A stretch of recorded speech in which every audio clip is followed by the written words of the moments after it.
cruising galaxies. Captains that are in the starry fight, cruising galaxies under neon light. Leading salvagers in cosmic flight, streaming stardust all through the night. Blue eyes and a heart so bold, harvesting treasures from the cosmic cold. Every stellar story he's ever told keeps the Federation's dreams pure gold. Zion flies where no one's been, through asteroid fields and unseen scenes, in a universe vast in a space so keen. He's the Night Owl King on the cosmic screen.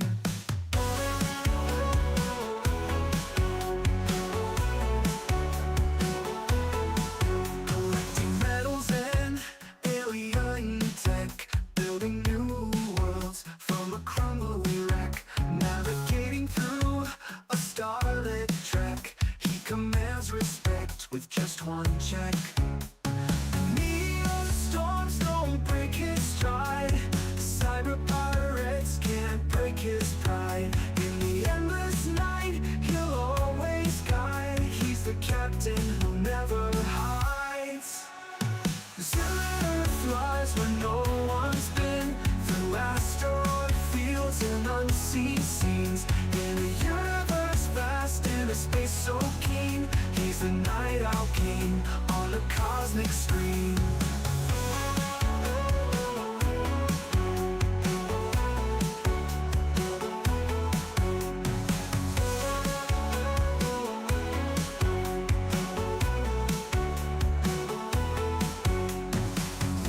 Storms don't break his stride, cyber pirates can't break his pride. In the endless night, he'll always guide. He's the captain who never hides. Ziller flies where no one's been, through asteroid fields and unseen scenes, in a universe vast in a space so keen. He's the Night Owl King on the cosmic screen.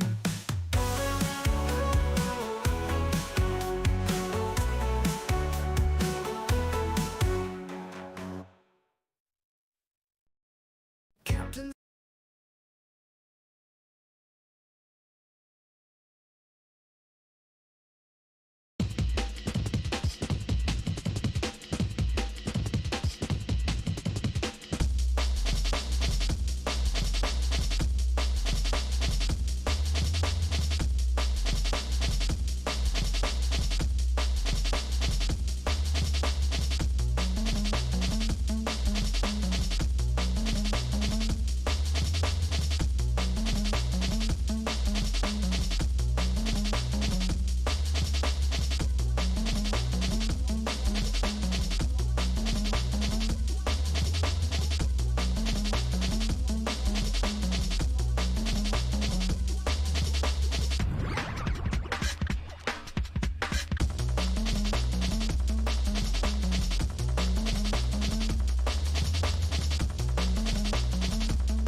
Hello and welcome to another session of Star Citizen. My name is Accelerator. This is my channel, as you probably already know, because I say that every goddamn time. Every goddamn time. It's incredible. Ridiculous. Where's my ego? It's probably sitting right here next to me. Alright, without further ado, we don't have much news. So we're gonna cover whatever we know about what's going on in Spectrum. Number one, there was no Evocati test yesterday, as far as I know. There was no release, so that's first. There was no updates to the current PTU 3.24.3 and PU 3.24.2. Those updates did not happen. I don't know. The engineers are just not releasing anything new, and they did not plan to release anything new other than the 4.0 playtest. So that means we're going to continue to have these patches that we currently have for the foreseeable future. We don't know until when. I heard that the plan is to release 3.24.3 as soon as Friday. I don't know where I heard it, to be honest with you. I may be lying to you. But I'm still saying it, so I'm going to say it one more time. There may be updates. I don't know for how long, but there may be updates. So I don't know if they're today, if they come out tomorrow, but those are the facts. We're going to continue to monitor, see when CIG is going to come up with any new updates regarding the new patches, because we want the game to be in a good state, right? So, all right. We just want it to be in a good state. Okay, so without much action, let me see if I can actually start playing. I have the wrong mouse in my hand. Here we go. I'm currently in the Everus Harbor. That's where we left last night. Thanks to all those crashes that we received on 3.24.3. So right now, I'm on the PTU 3.24.3. That's where I'm planning to be today. And I'm hoping I can get something. I mean, I can get that in. So good afternoon, everyone, and welcome to the stream. Let's get to it. And I may change my playlist to something more chill. Let's do chill EDM, because I think I need something a little more relaxed, something more zen. I feel like I wanna try Salvage now, and 3.24.3 if that's possible. I mean, not that I'm going to win or lose anything, because it's just PTU. Actually, thinking about that, I may just change that to PU if I'm gonna do Salvage. And I need to start our timer, because I always forget. Let's go. There you go. And now we're gonna see whether we can actually oh yeah, we were able to get in. Okay. Oh, I'm naked. Okay. Yeah, that wasn't expected. That was not expected at all. I don't remember what happened last time, but yep, looks like I don't have anything here, so I'm not wearing anything. Okay, I'll start from 0. What do you guys think? Okay, let me move around, see where I can go. Maybe one of my ships is here. Did I go to jail? I don't remember going to jail here, but I do remember being in a fight and crash. So I remember the game crashed while I was in the middle of what was I doing? Whatever. Oh, I gotta tell you, I have a new song. One of my good friends and co-creator of the CDRF organization, Baratesteo, has been nice enough to provide me an AI-generated song. This should be pretty good. So we're gonna listen to it one more time, okay? Let me put it on, and we're gonna listen to it from the beginning.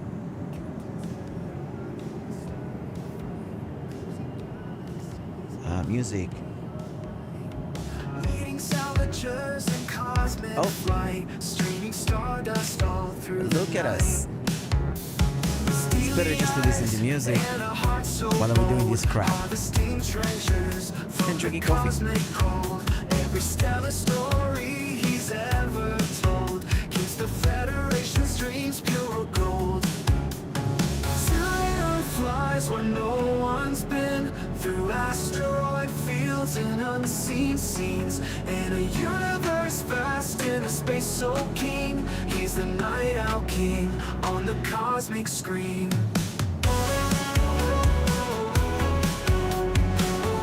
I like that tune. I love that tune. Damn it. Metals and alien tech, building new worlds from a crumbling wreck, navigating through a starlit trek. Right. He commands respect with just one check. Neon storms don't break his stride, cyber pirates can't break his pride. In the endless night, he'll always guide.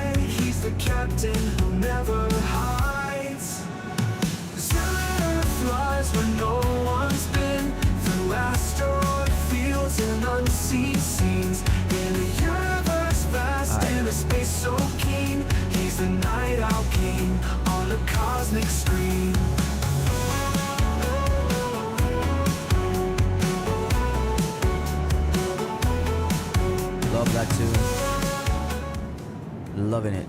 Absolutely. Storms don't break his stride. Cyber pirates can't Welcome break to the his ASOS pride. Vehicle Retrieval System. Night, he'll always Your insurance guide. claim He's has the been sent. captain who never Thank hides. you. Zero flies where no one's been. Through asteroid fields and unseen scenes. In a universe vast, in a space so keen. He's the I just don't night have the owl salvage king hits on because the they are cosmic my base. screen.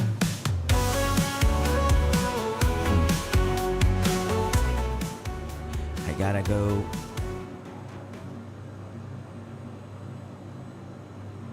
Alright. And that was the song. Okay, I'm gonna close that. I'm gonna continue with.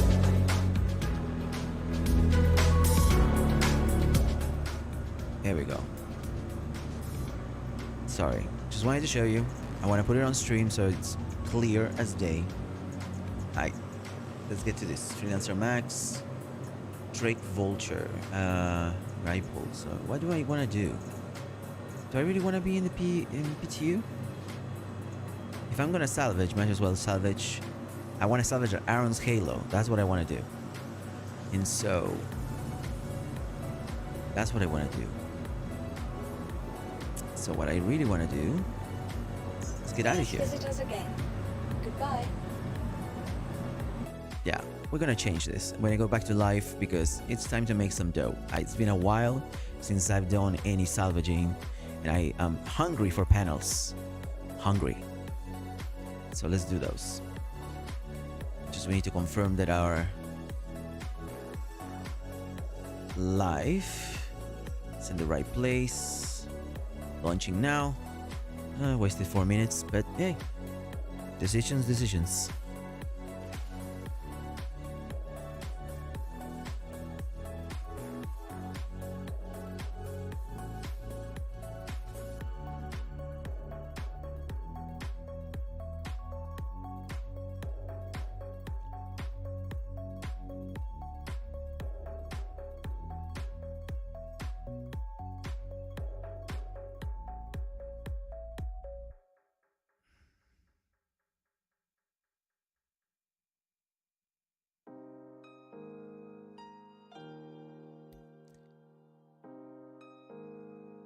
I forgot.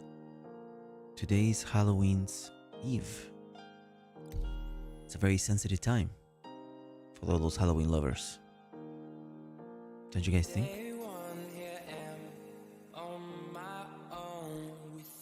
Well, let's wear a mask for a change. I have masks here. Seraphine Station, that's good. Okay, good. Nobody's online. I guess everybody's at a Halloween party today. That's okay.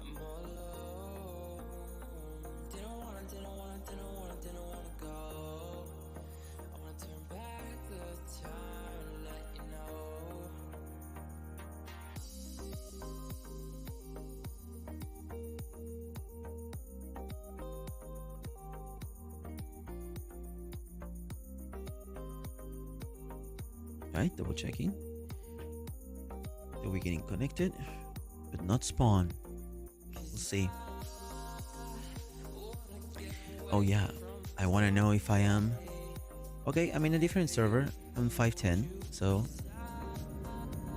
could be a good server, could be a bad server. I don't know. So we'll check. Alright. Obviously wearing nothing. That's important to know.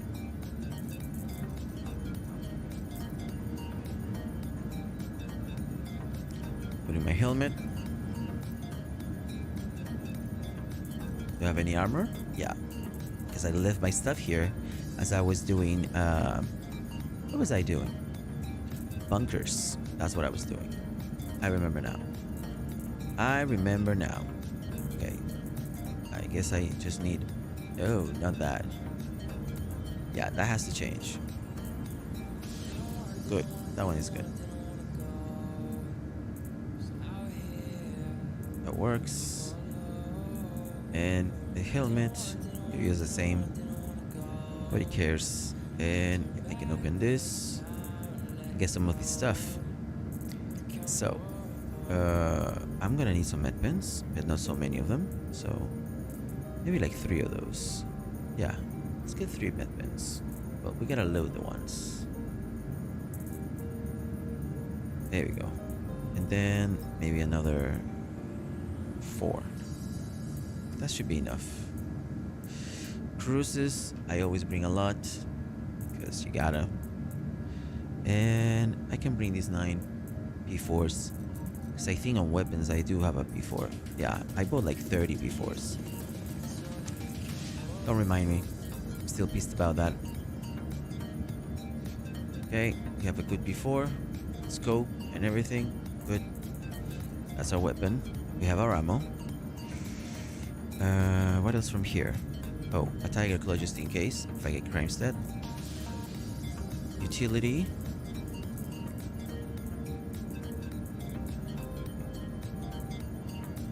I just need make sure that I have.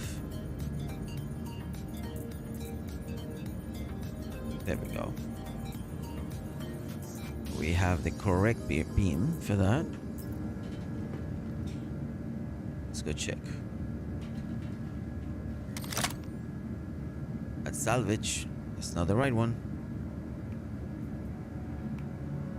Okay. Do I have any?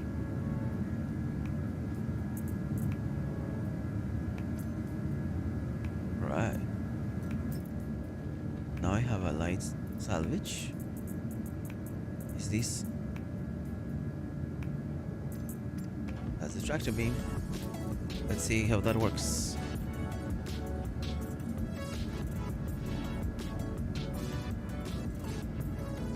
Here we go.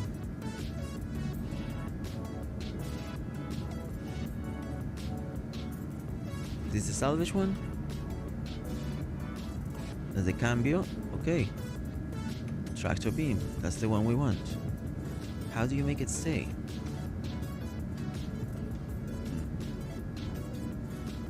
Nope.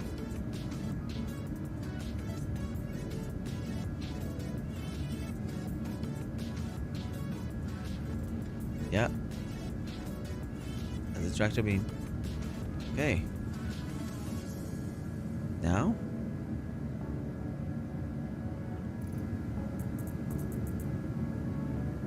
Yeah, those items are physicalized. They're not physicalized yet. Okay. I might have to buy more from the cargo. Let's get some from the cargo hold. I think that's the best thing.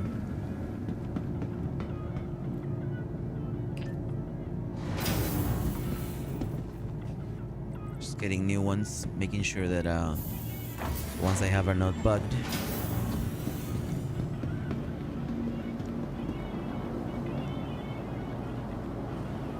There we go. Okay. Then that here.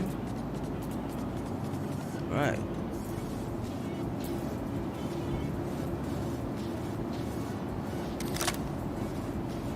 What do we have? Ooh. Completed the physicalized module. Yep. Okay, we need to buy new ones. Let's go to the cargo.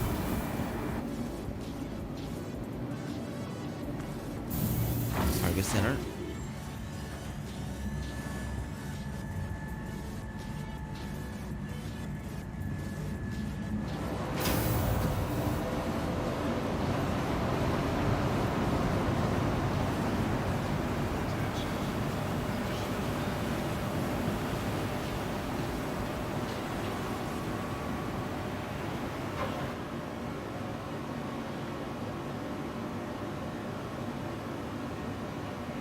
By one.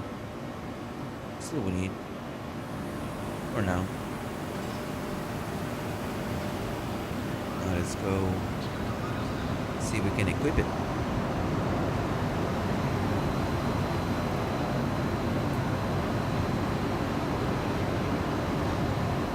This is a problem. cargo's not loading in life. That server? Probably. Okay. One more time.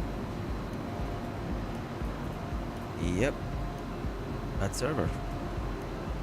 Damn it.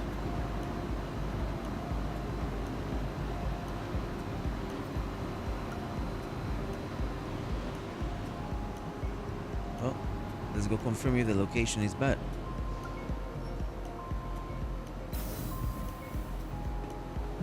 Our hangar will tell.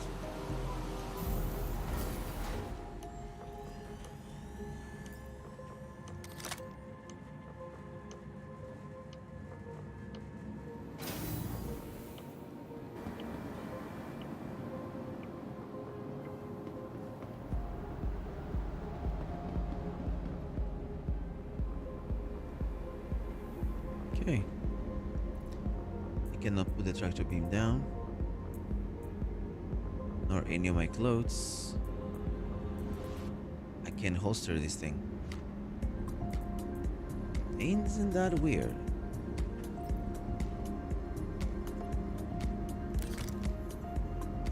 Huh. Okay. Welcome to the ASOP Vehicle Retrieval System.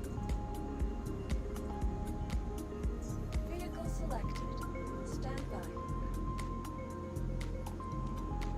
Your vehicle has been delivered to the following location. I forgot. I wanted to Please salvage. visit us again. Welcome to the ASOP Vehicle Retrieval System.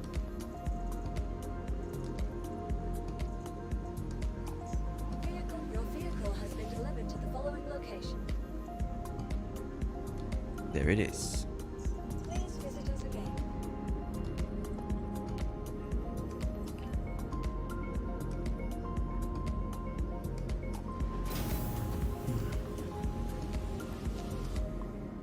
Okay. Let's get to that. Ooh, I think I'm gonna sneeze now. Oh wow. Okay. Almost did. Whoa.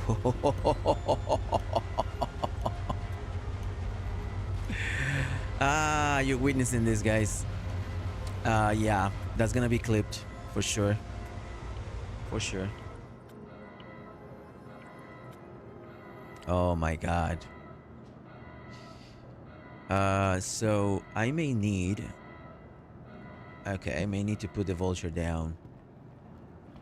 Let me just go ahead and put the vulture To down. the ASOP Vehicle Retrieval System. It's probably still on pad. Yeah, let's store it. Please visit us again. Let's store that, because that doesn't make any sense, guys. What? Why are you like that? Why? Okay, he's getting a little better. Okay, he disappeared. So the vulture's still not good? Is that what's happening? Come on, come on. Disappear. There you go. Thank you. Alright, we'll try one more time with the other vulture. Welcome Let me see if I to the can. ASOP Vehicle Retrieval System. Vehicle selected. Your vehicle has been delivered. Please visit us again. Goodbye. Let's go check.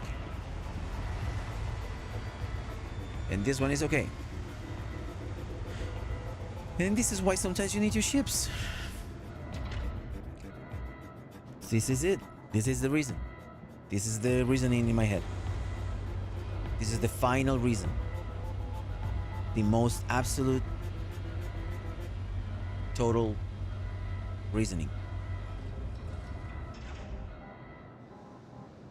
There it is. Alright, let's open it to make sure. Need to open it to make sure that we don't have any goods here. It's empty. Yep. 0, 0.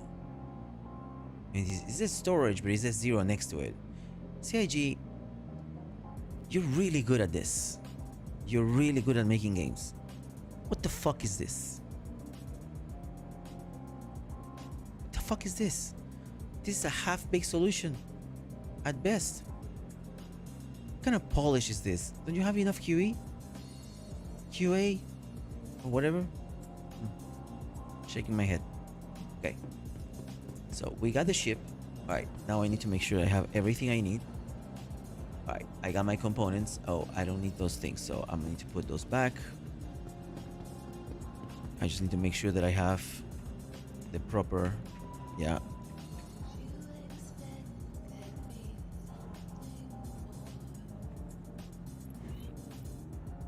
Okay. Yeah. I do not have a gun. Yep.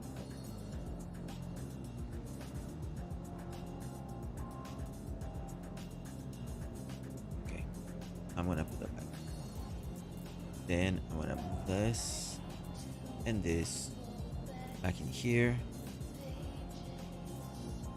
Okay. I got myself that. And now we need an attachment. Detector beam. Okay. Let's hope that this is the correct function. All right.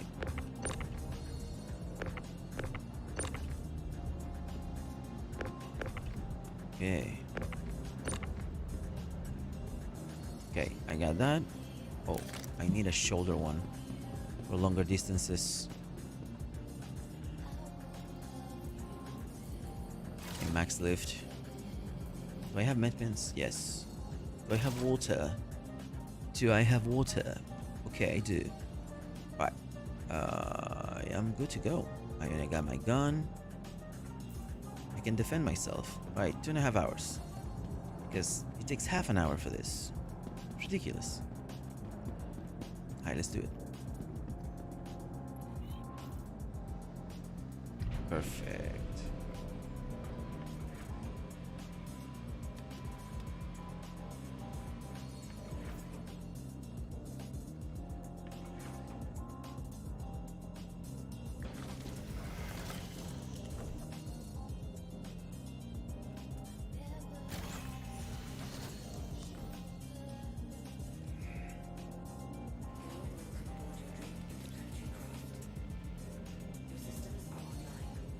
Oh, I have cinches in here. Jesus. I need to go to Cruel 4 for the braids. I mean, who sells the braids? I should find that out on Aircool. I think.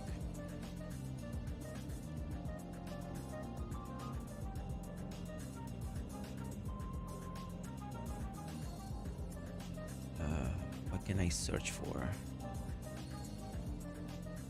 Coolers, quantum drive, mining lasers, tractor beams. What about salvage?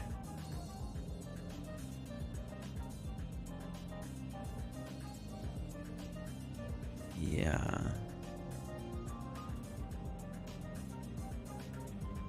Oh. Nice. Sugar TH4. That's a size 4. Nice. Okay, ships and vehicles. Weapons? I don't think weapons are that. Let's try mining lasers. Nope. Okay, so data. Home. Can I do to get ship and vehicles? Okay. Vulture. Ah, of course. Crab. Ships and vehicles.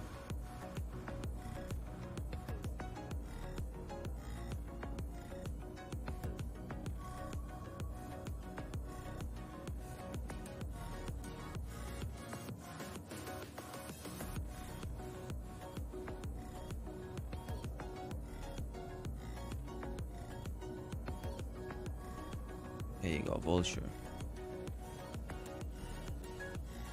Uh, okay, upgrade. Where am I? I'm in Seraphine, right? Oh, Cruel One has them. Causing Crows does. If I go to Horizon, it'll fix.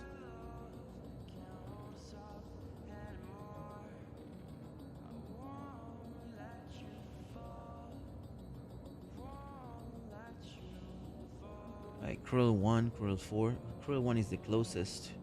I mean, Horizon is the closest, but I think Cruel 1 is the closest station.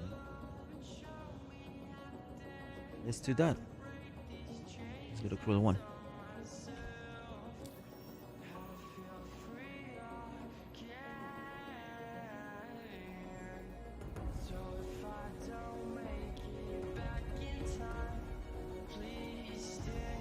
What is the name of the station? Ambitious. That's where I want to go. And I'll get there in 38 seconds. Perfect.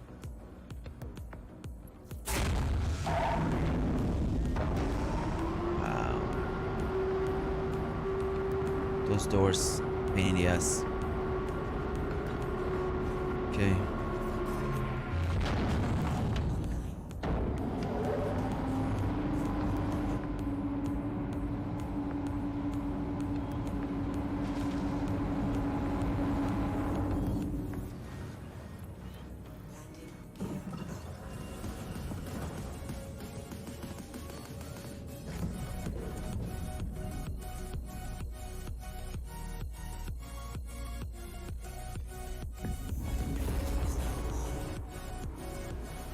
Special effects are so uneven.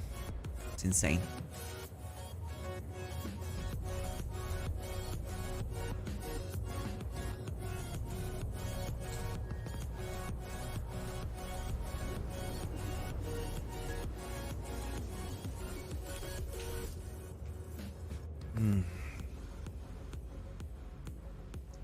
Here I am.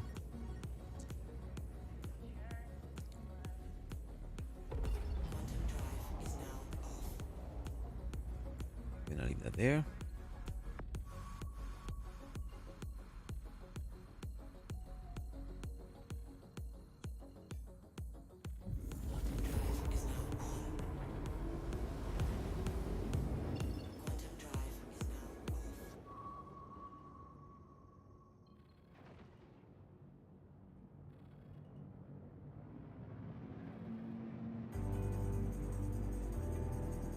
Here we go.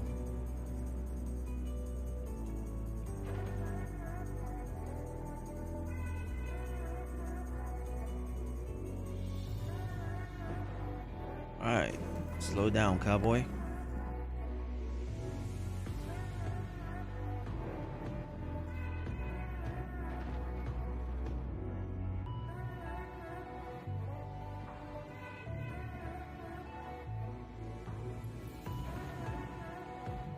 There it is.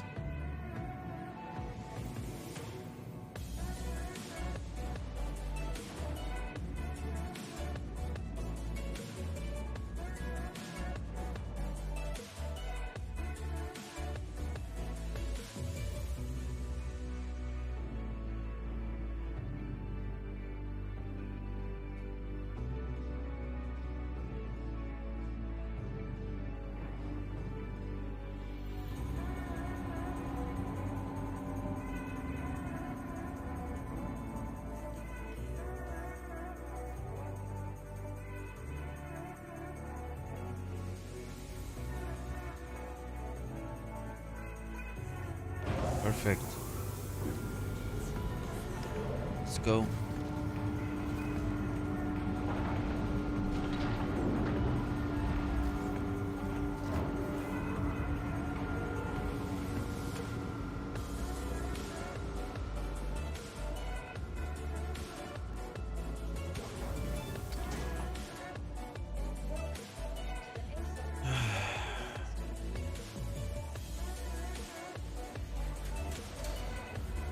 Bye bye.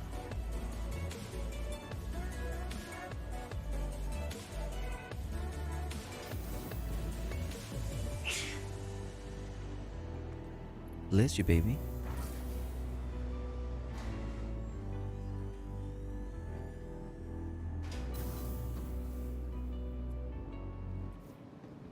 Go. Gotta go to the Galleria. So probably this way.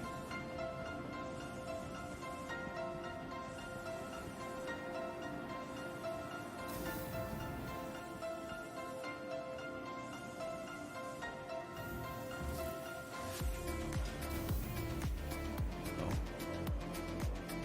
Platinum Bay is probably upstairs. That's the gun shop. Nothing here. Must be upstairs.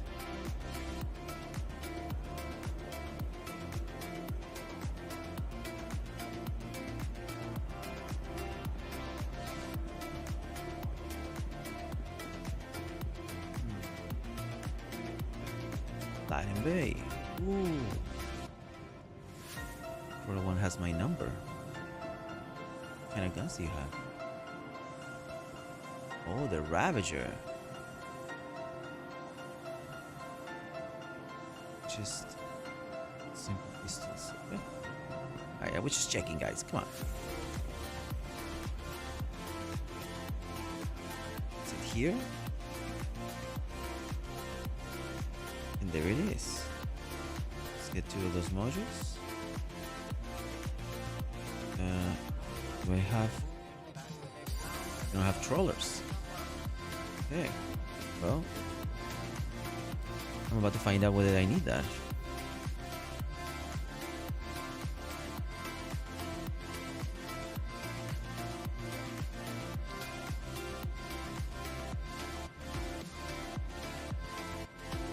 Just the Voyage Quantum Drive. Everything else is stock. So, I'm gonna use an upgrade here. This should be a trawler. I'm gonna keep it a cinch. Upgrade and subreddit. So the cinch will be neutral. So they don't have trawler modules, so upgrade, cinch, ready grip. That's gonna be the combination. Okay, I will keep it that way. That should be enough. Although, do I need anything from here? Anything special? Exploration suits. Nothing too intense. Okay. Oh wait. Do you have any shields? Why not? Let's go check. Systems. Shields. Yeah, FR66. I mean, good shields. It's a great shields, as a matter of fact. Let's put those two. Kind of coolers we have here. Blizzard, which is for the size 3s. Hydrocells for size 1, okay. Full core for size 2. Thermax, which I currently have. Okay. Power plants. I need... Scratch my eye. Alright. Yeah, nothing on the size 1. Maybe a quadricell. Yeah. Okay. I'll grab one just in case. Alright. Let's see what we can do for our salvage ship.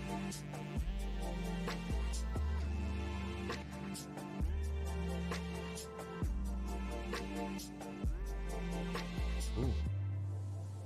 Systems Thermax is good. Oh, for the power plants I need an extra quadricell. Remember that. Voyage is fine. Oh, and I need 3 FR66s. How did I not think about it? So 1 more quadricell, 1 more FR66. Okay. 1 more quadricell.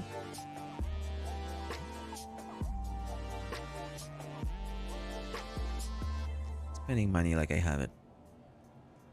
And what did I say I was gonna get? No, FR66. Done. That completes the set for this vulture.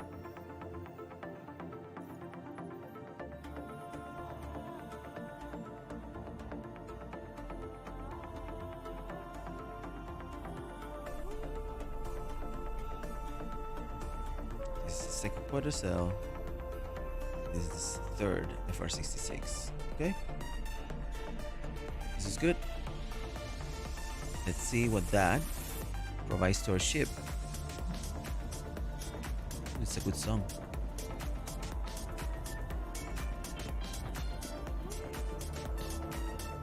And I got the upgrades, so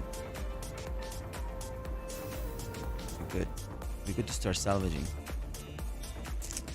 Hangars. Hangars. I no need to go to no refinery today, guys.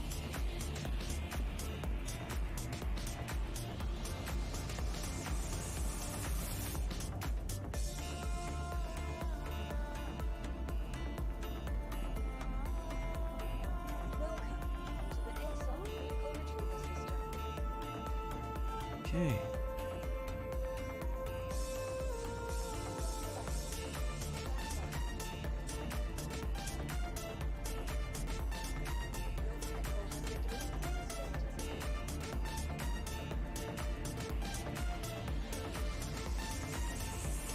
Say, the server is much more stable here. Been on the live server for a little bit. Whoa. You go.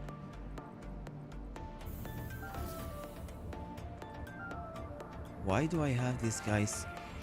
No. No, that's gonna return me to base. Oh. Wow. Wow. That was weird.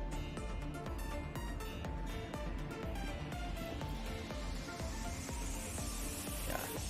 I did not mean it. Please don't give me a crime stat.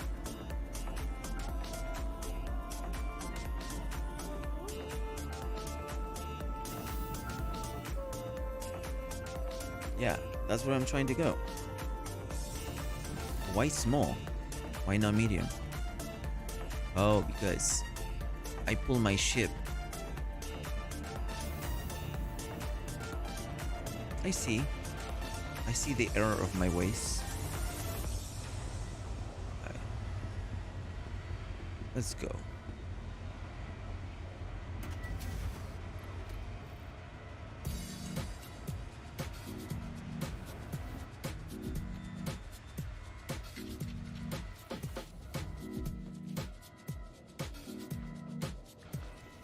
There we go. Cheers.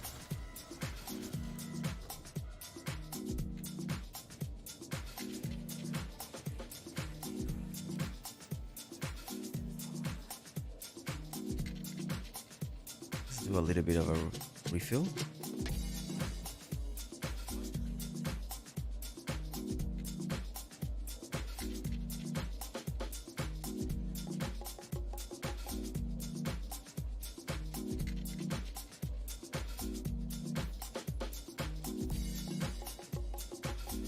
Okay.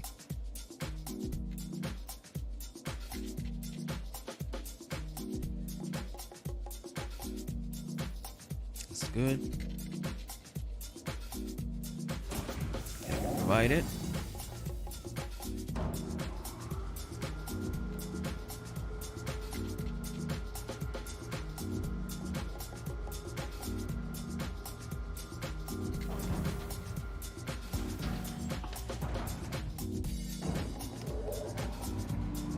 Shield generators.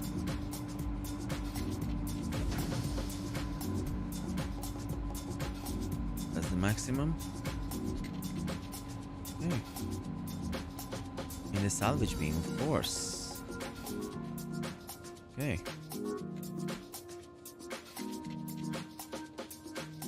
Right.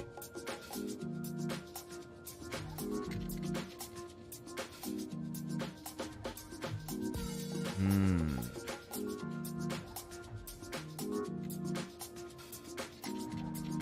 There we go.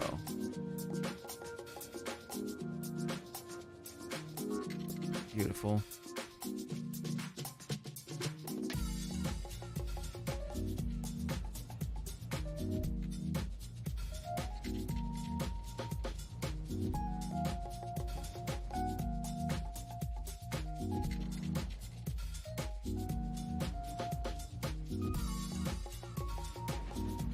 Ah, lights. They are back. All right.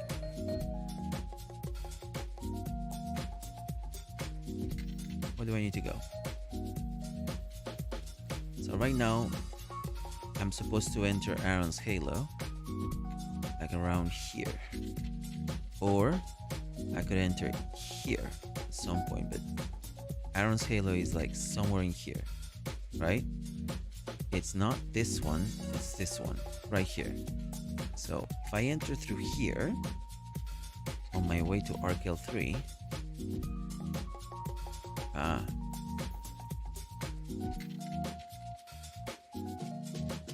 okay. Just made the math.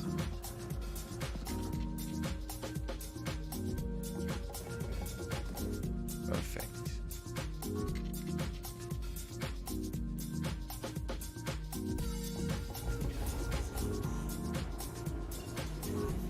Awesome.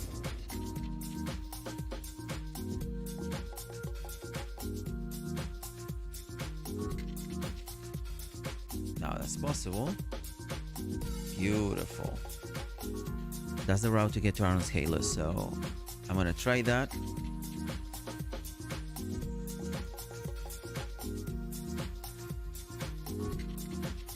Here we go.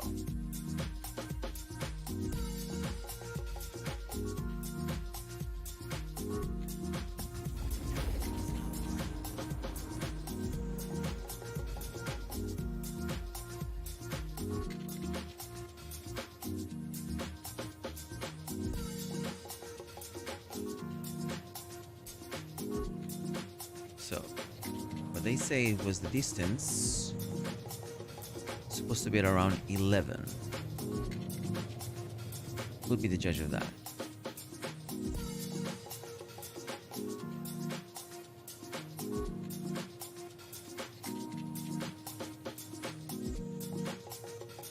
Oh, I'm about to cross already. I'm crossing already. Oh, yeah. There. Welcome to Aaron's Halo. So now, get our radar. Beautiful. 1720, 3800, 1900, 18, 1750, 1850. Oh, there's so many signals. 70, 1750, 1750, 1870, 1900, 55. Wow, these are all mineable.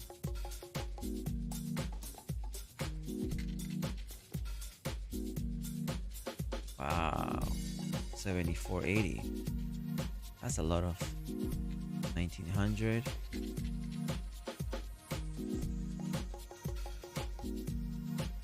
50, 70, 1750. Oh, wow. Okay, this is just my first scan, by the way.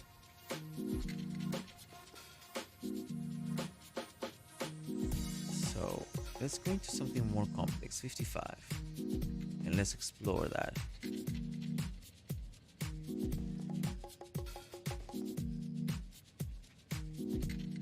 5500, that's definitely a deposit. Okay, well, let's go in.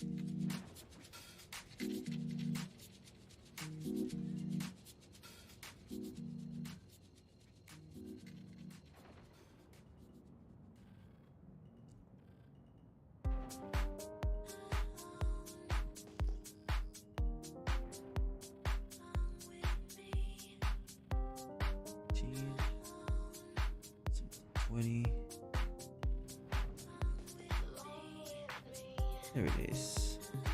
1870.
1850, 1900, 3800,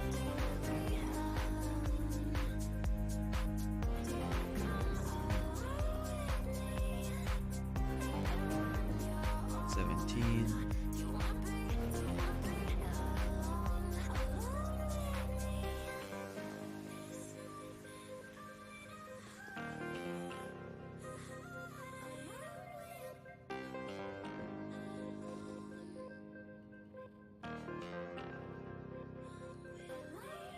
700,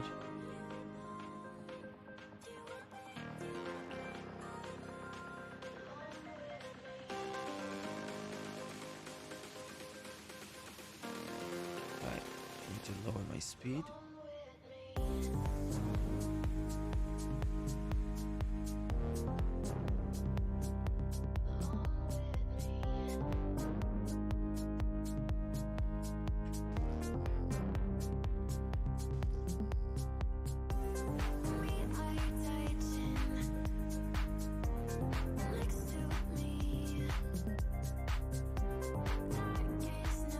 $12,000. Here we go. It's a good amount of plates for 12,000.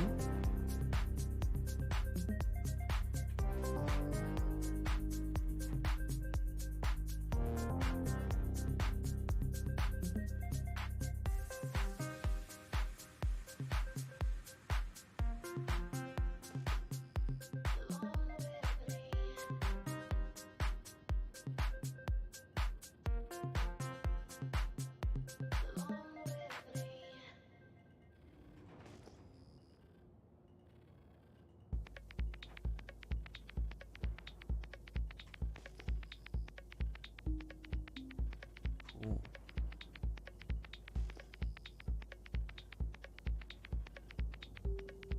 Okay.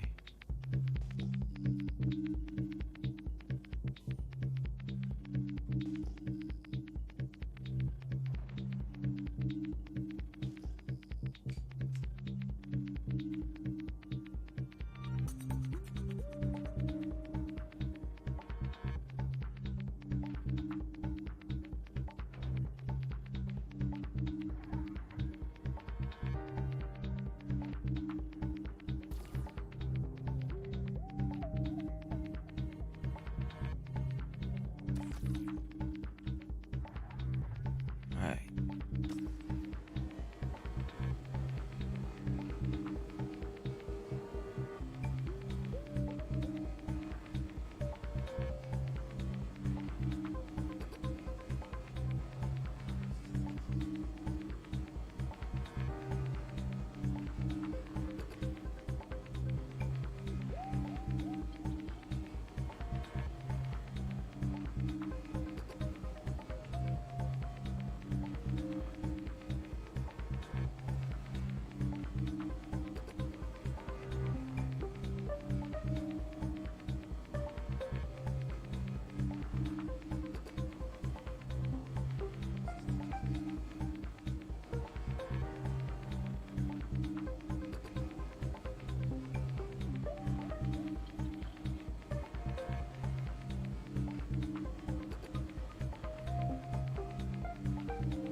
Okay.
Alright.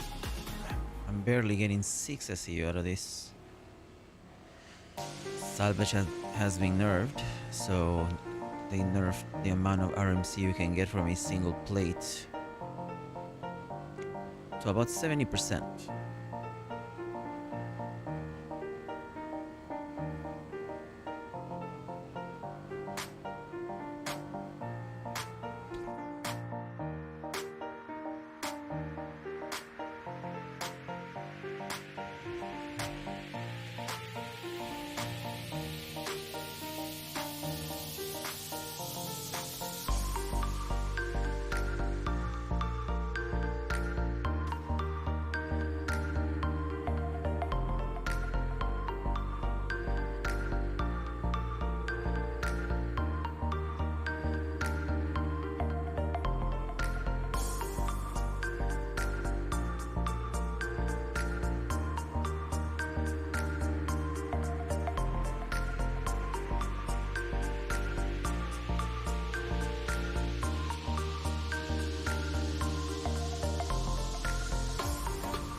Oh.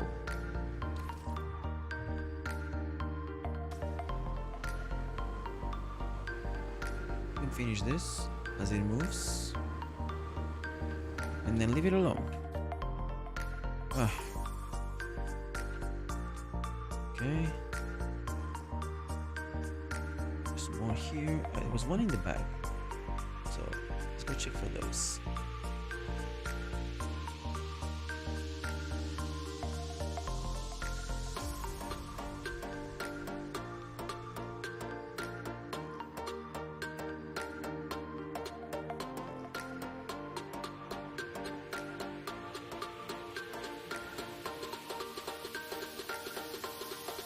Ah.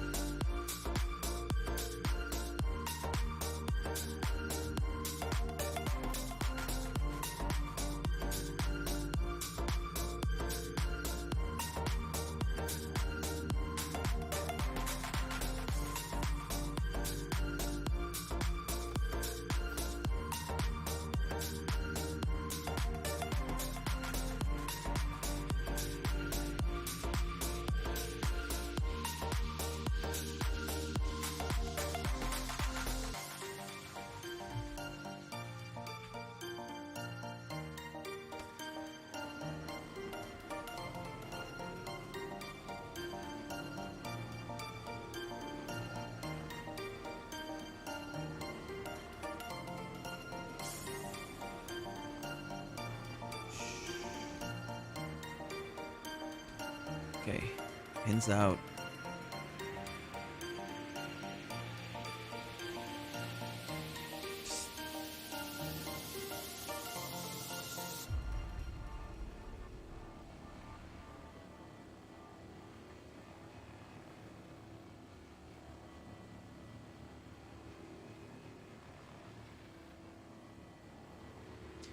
Check if my wife is paying attention. I don't think she is.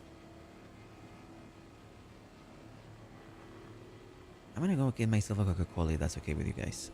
Okay? Be right back. Continue with the music. It's good music.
All right, I'm back.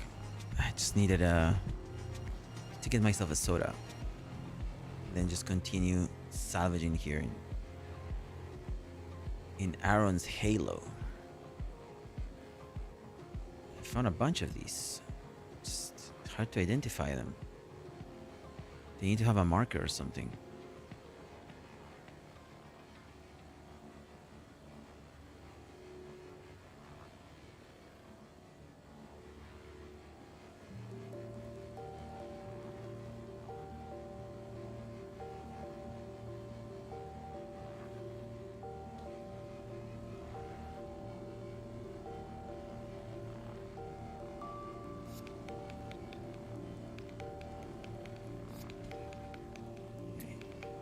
Yeah, it's good.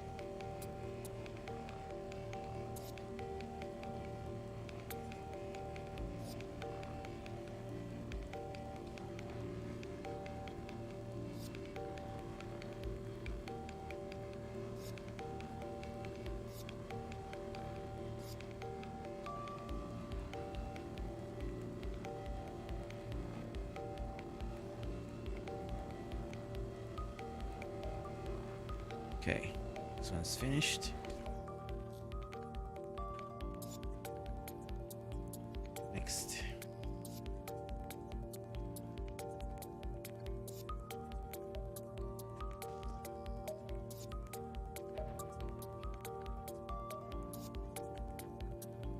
Do we want this one? No.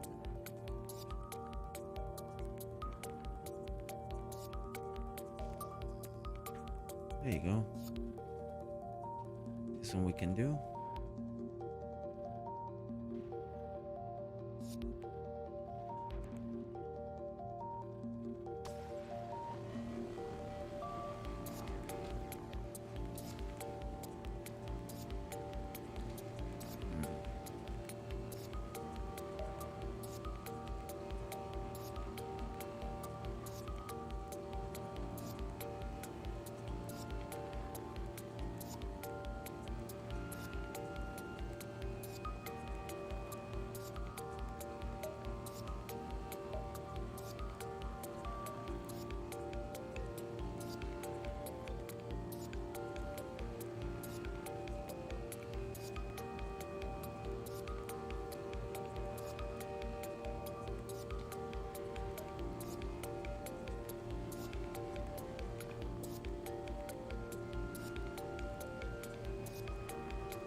We're gonna fill this out as fast as we can. Every corner in cram.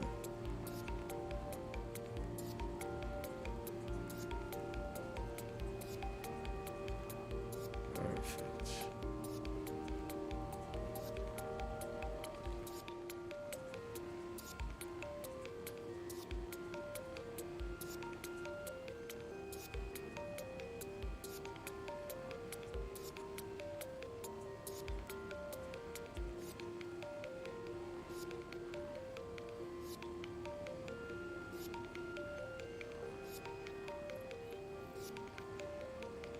Alright, no contracts. Just pure RMC farming.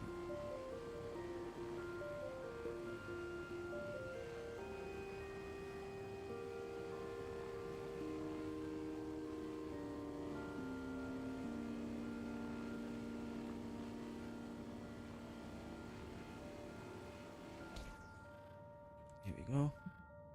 Next.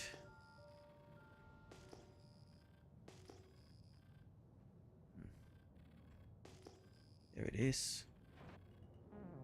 Did I do this one already? Yeah, I did. What's next? There were more pieces here. Oh, there it is. There they are. Okay. What else? Oh, there's a piece right here. How about up? Nope. Sideways.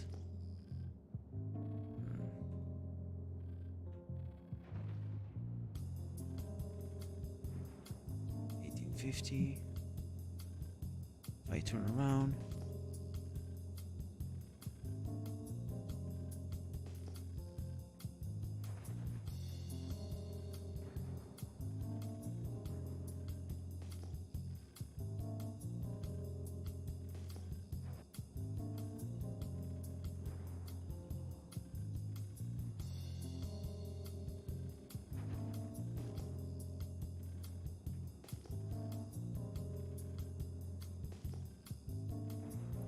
Okay.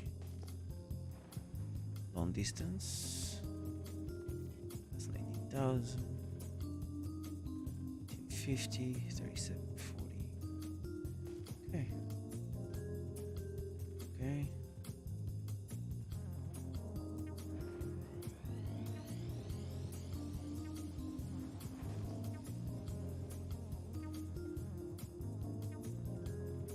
Okay, my scanner is not working.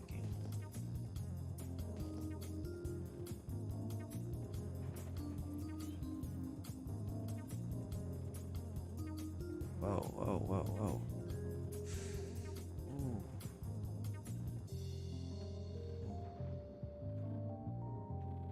Okay, okay. Hmm.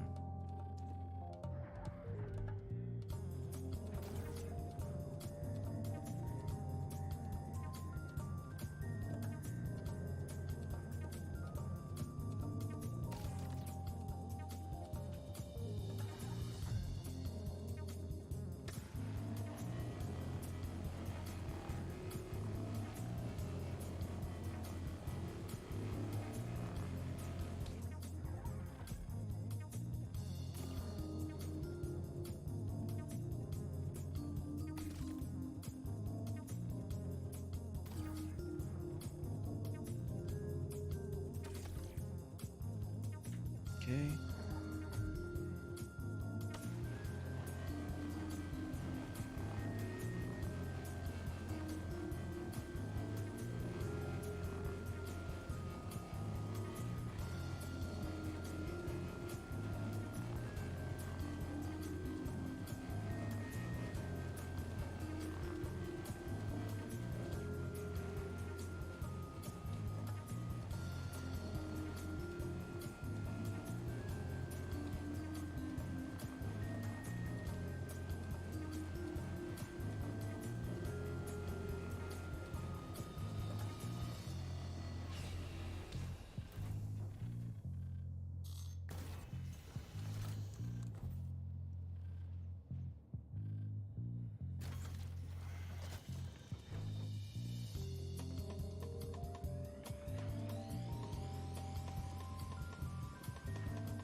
Jesus. Meow.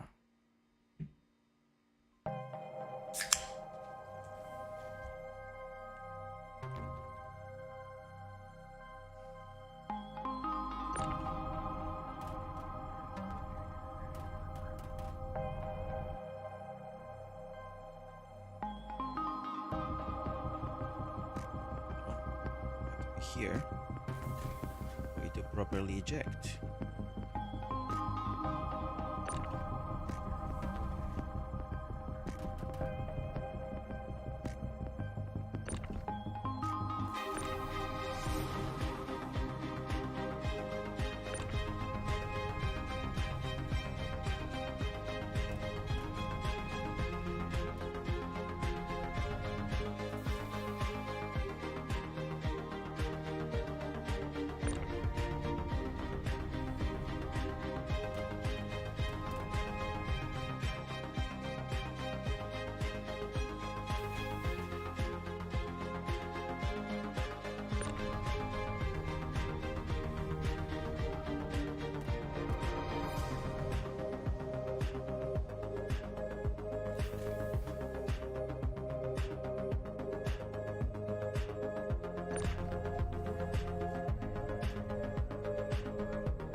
Done.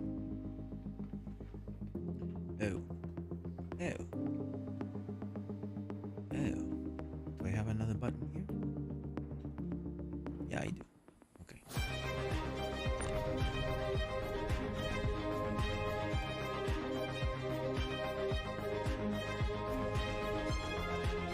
Beautiful.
All that for just 2.5 SEU.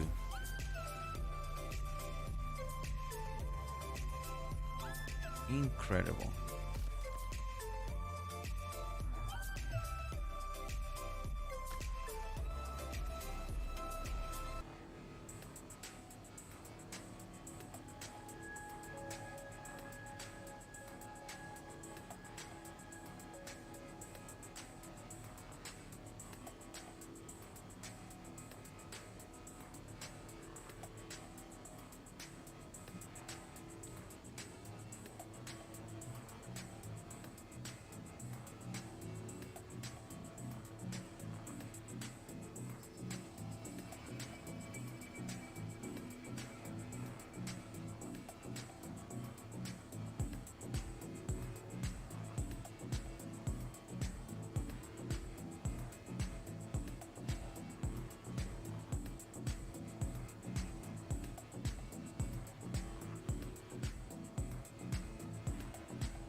To keep an eye on Spectrum just in case.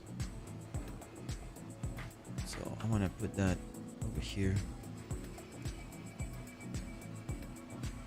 They're still putting together 6 hours ago.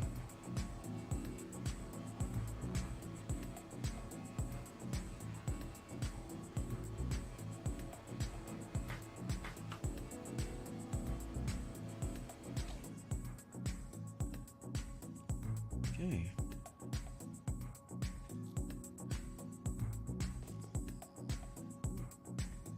This one. Yeah. Gimme, gimme.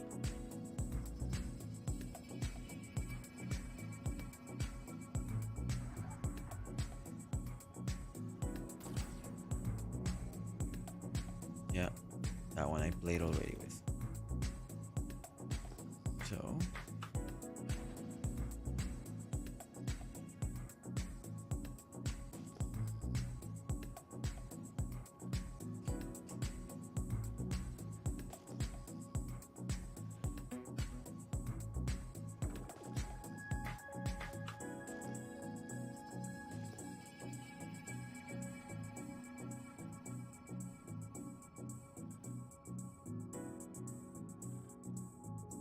$5,700,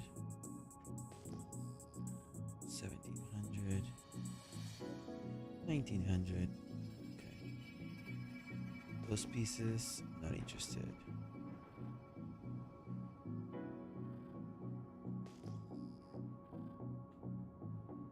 Okay, we're going this way.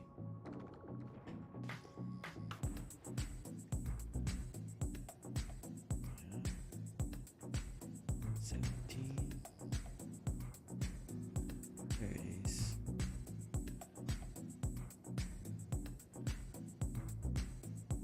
37.40.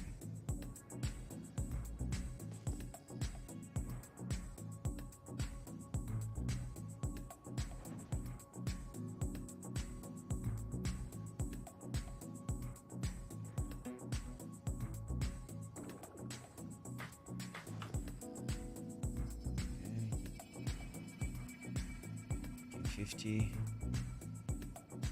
1850.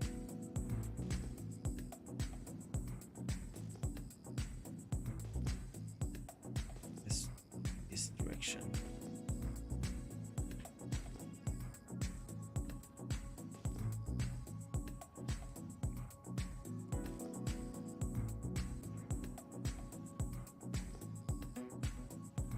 $1850. $1750.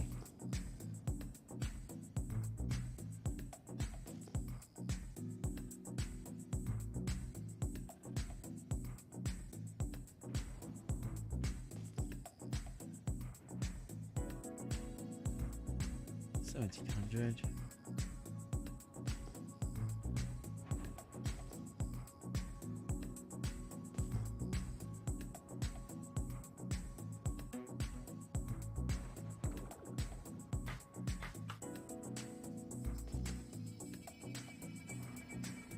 Nothing. Come on.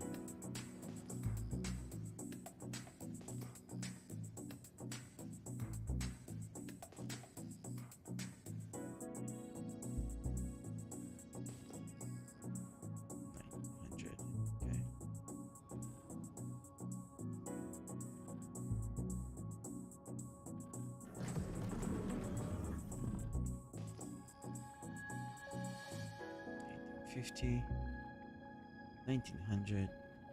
Yeah.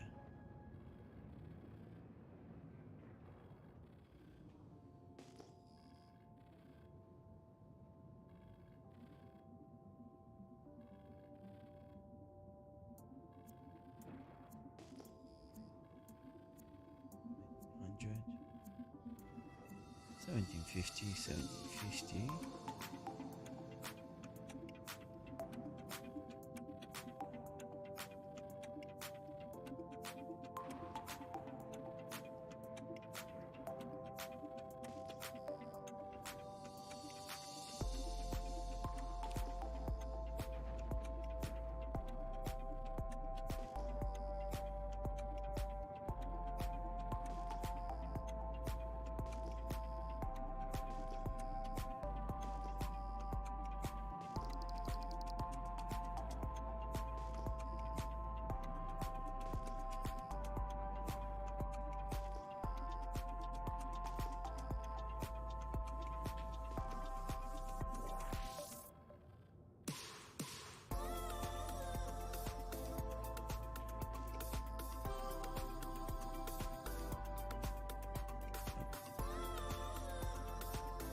No, but we're gonna move in this direction.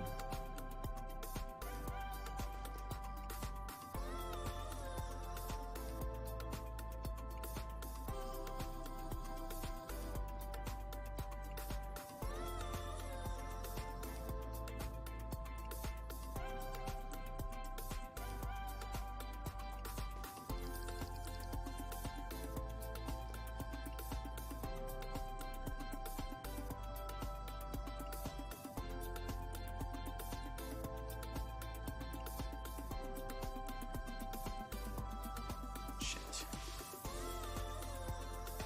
1900.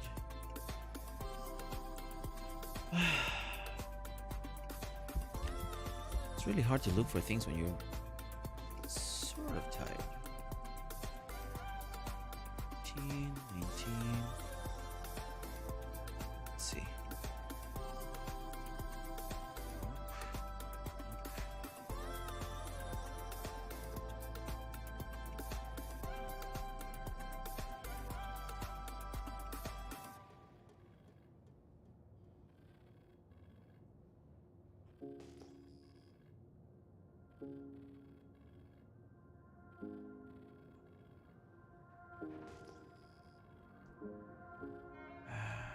Okay.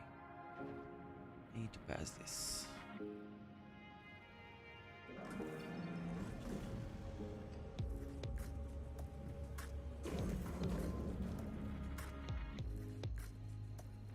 Hey, Messer. How you doing, brother? I'm sorry? Oh yeah. Oh yeah. I was able to get that. I did not know this, but I had a credit on Venmo for 20 bucks. And I was like, oh, this is like $4.99 and you can pay with Venmo? Might as well. Might as well. It was an easy choice. It was one of the most thoughtless purchases I've ever made. Alright, let's see what this one does. Oh man, no. Don't remind me of that. That gives me nostalgia. Those were good. Good old days. Good stickers that you can put on your bed.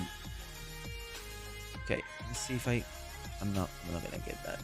Okay, 1720. Man, I'm in Iron's Halo right now. Ooh, 14,000. Okay, that's where I'm going. And I've been looking for plates. And they have a lot of like big numbers on the clusters of plates, but it's hard to find all the plates because they're small. Let me see. Okay, I'm about to get into. And stop. Okay, all right. Plates. See, they're small plates, but like they call them like bigger clusters. But the reality is like they are no bigger than this size. It may be one or two like that. So it took me 2 clusters to get my first 13 SEU, which is weird. Okay. Have you been, man?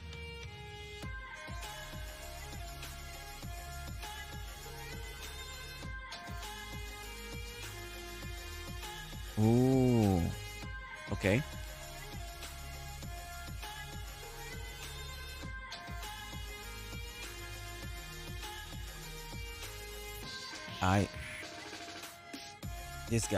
This guy has had problems with anti-cheat. This guy right here. So this is what happens with me, okay? I have a setup. My setup includes a DSLR camera, okay?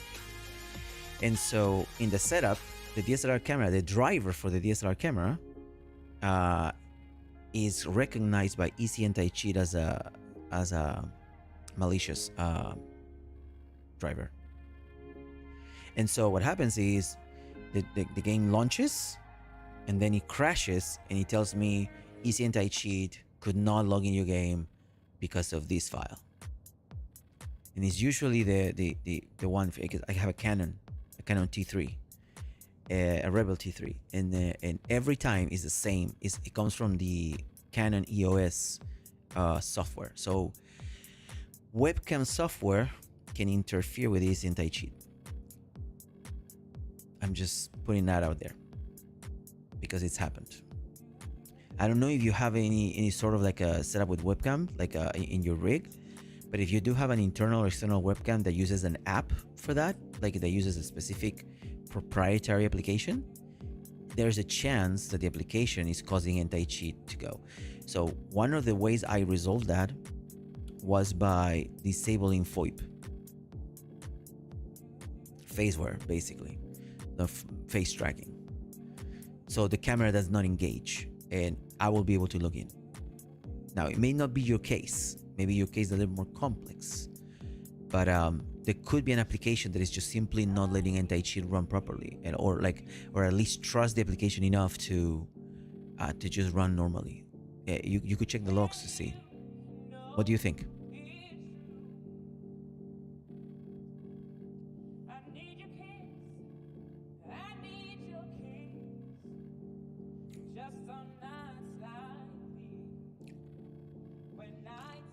Oh.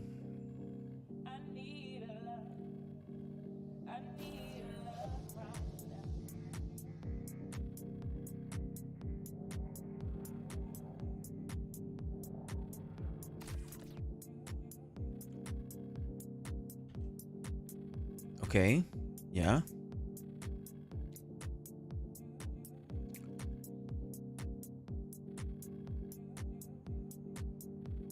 Is this a recent update?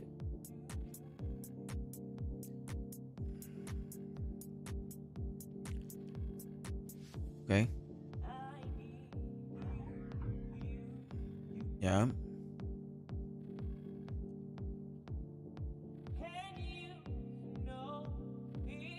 Oh, I see what you're saying.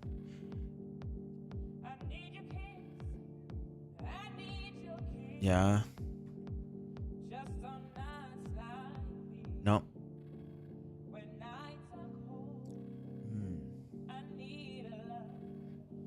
So, do you think this is related to a single file or multiple files? Like, or like a part, like the build itself?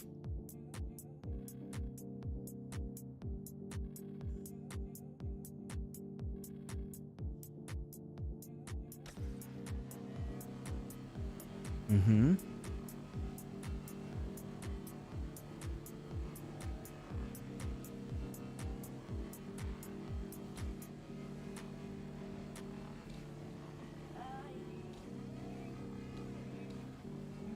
Okay.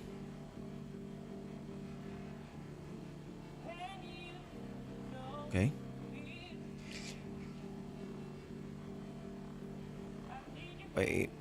Way before we do that, I have a couple of questions for you. Do you have anything connected to the PC via USB?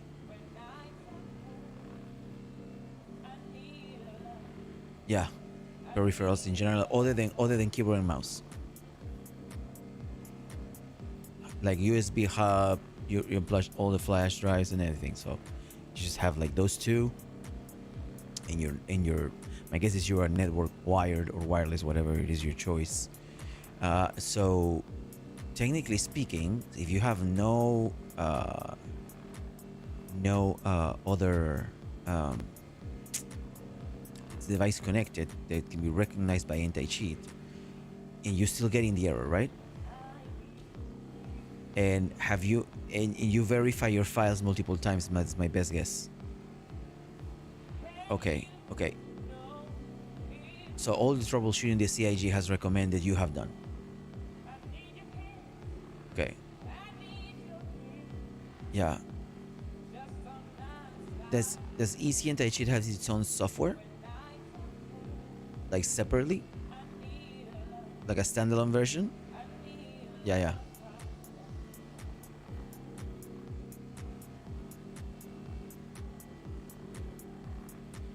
Correct.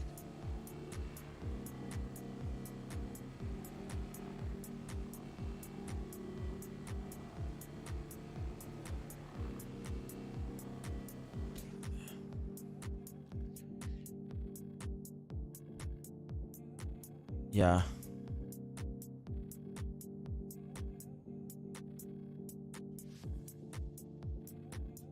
Oh, hold on.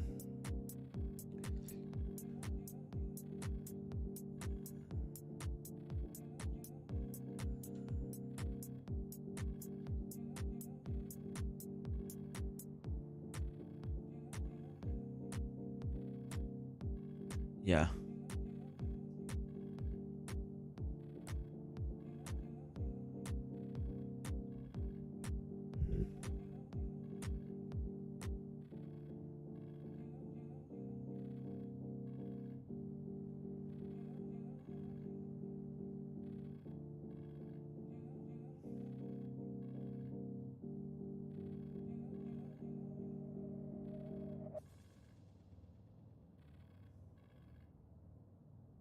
Mm-hmm. Okay. And you have like this installed on the on an SSD, right? Okay. Okay, there's very little documentation for this. My best guess.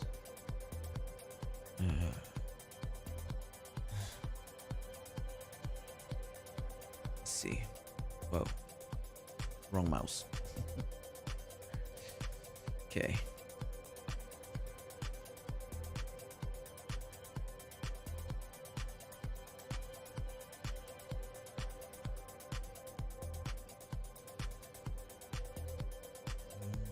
So yeah, they don't have another error other than the one that verifies the files. Okay.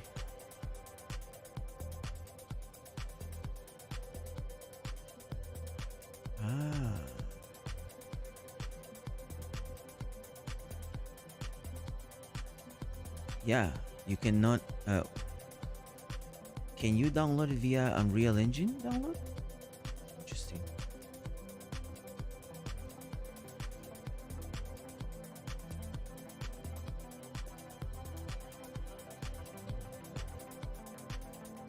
Hold on. You still could technically repair your installation, right?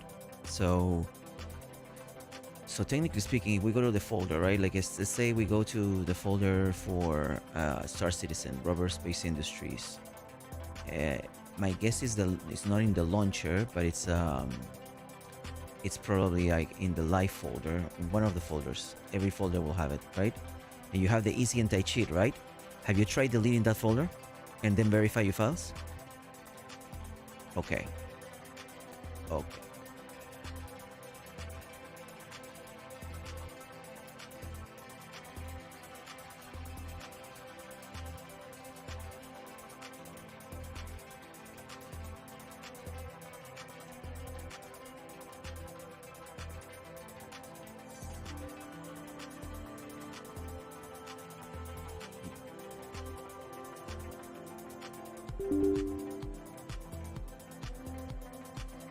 This is interesting.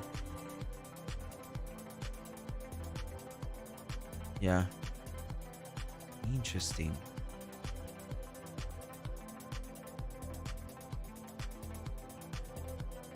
Yeah. You can definitely deprecate the install that happened that time. So if you have a list of all the updates that have happened by date, because you can find that on the logs, you should probably be able not necessarily roll back but uninstall. Just uninstall the update. I think you can roll those updates back and see if that rollback gives you the chance to run again. Or if, do you just restore points? I mean, those are very old school, but like,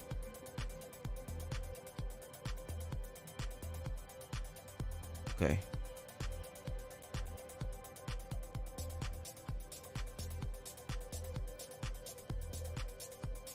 yeah,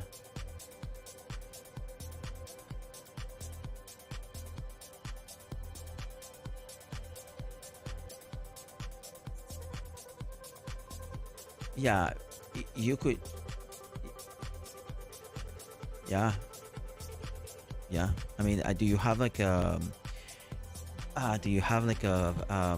tech preview, like a install of like beta features? Because sometimes, like, in Windows, you get a chance to install beta features like in advance, and that messes up your system because you're testing. Do you have that enabled by any chance? Ah, correct. Insider, yep. Because exactly. Yeah,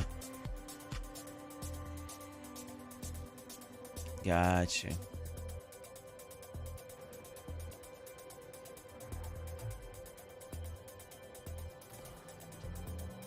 Oh,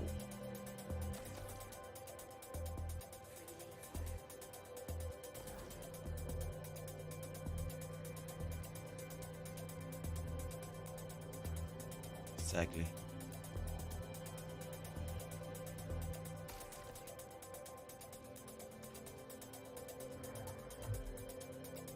Yeah, yeah, correct. Well, fresh install, I mean, it really depends. So, in terms of, and this is just curiosity, in terms of data recovery, what do you think is going to be your turnaround? I mean, like, are you gonna have to back up a lot of data before you can reinstall, or like, are you saving things on a separate, local network that you can just, I mean, the way I would do it, like, right now I'm streaming from my second PC, and that has nothing on it. So if it ever fails and I need to reinstall OBS, I can wipe it, right? Uh, and then the gaming PC would probably be more like on my principal PC, which I only use to move the video image for the game into the streaming PC, and that I care more about, right? So I don't know if you have a setup for your data, your data redundancy, in a sense that you will be able to get rid of the machine easily, or like at least wipe it and turn it around in the eventuality that you finding yourself in the situation, right?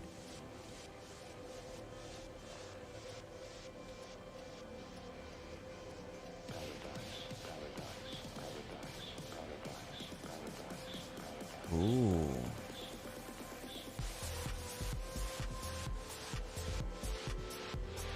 gotcha. Yeah, yeah, yeah, yeah.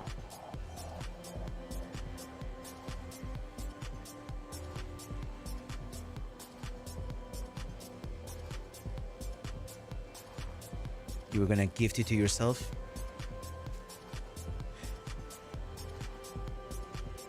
Correct.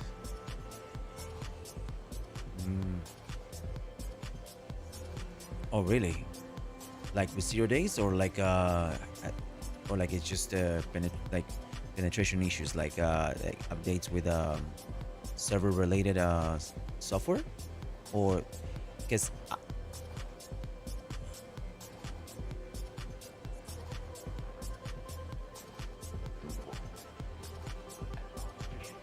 yeah,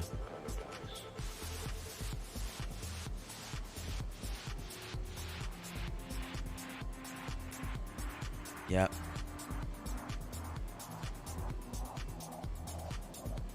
Yeah. Correct. Correct. Even Brazil. Yeah. It has gotten worse.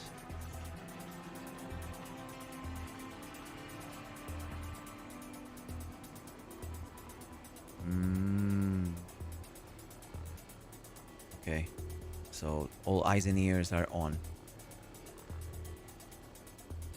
Yeah, that's amazing. Like this, you know, I read about like the situation in Iran, like but sometimes you don't think about the impact of an event so far away that has like, you know, repercussions in the cybersecurity aspect, right? Like it's just, you think like, okay, the situation is probably political only, and you know it's sort of controlled, and like all of a sudden it's like, no, no, no, we are being tested, we are being, they attempting to access our infrastructure every day, like religiously, and that is something that, you know, you don't read every day.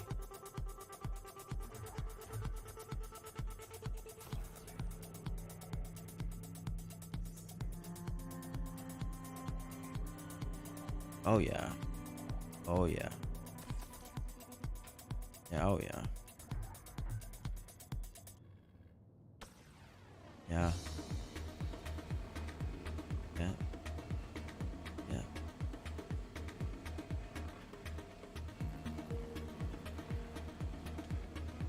Correct.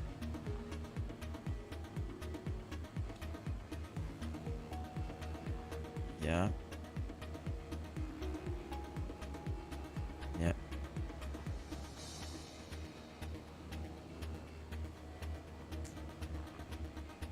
Man, I can only imagine. You know, something that I did you know, read about is the, um, you cannot go today on the internet and pretend that you're not being watched, that you're not being observed, that you're not being monitored, and that you're not being logged, right? Like it's just, you cannot pretend that, you know, you're insignificant in that sense, because all data is data, and you know, regardless of the situation, I mean, I have to kill 17 cookies only on Google Chrome, just for regular data browsing. I have to block them just so I don't get ads or personalizations. And so that is a problem. It's a problem for everyone who has any account. Now, I can only imagine the amount of tracking the other, or you know, not too good actors can do to you on a regular basis in an open internet, you know, like where everything is up for grabs if there's a 0 day malfunction, like, or like a, you know, an exploit. Because the majority of times, and this is probably one of the reasons why my Amazon account was originally hacked, is just they take advantage of a vulnerability that is just being found and not reported, and they just try to do it as fast as they can, as fast as they can, and just get to you, and then you have to find, I mean, like, keeping an eye. I think that one of the first things that I learned also when I was doing IT is like, no ports is good ports. Zero trust, absolute zero trust, and that should be your standard posture. And then people go like, oh, but I don't have internet. Yeah, well, I need to give you access to that port specifically, just not everything else. Yeah, but I want to do torrents. Like, no. Not at all. Quit it, Jackson. You don't get to do torrents. Exactly. Yeah. Yeah. Yeah. Exactly. Oh.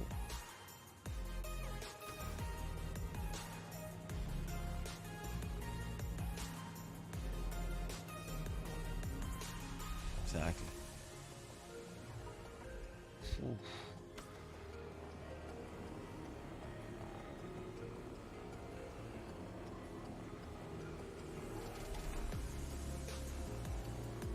Yeah. Oh, the doxers. Yeah. Yeah. Yeah.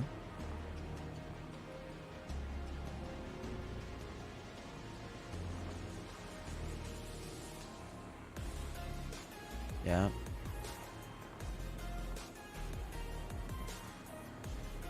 They were saying that they were doing increasing phishing attacks on Discord, like just to get you, and also in mobile platforms, in order to like it's just pop-up phishing attacks. Like little things that you can like tap by mistake, like when you just you get a pop-up window and there's a very tiny X on the corner, but instead of tapping that, it taps on like agree, and then all of a sudden you give access to your phone.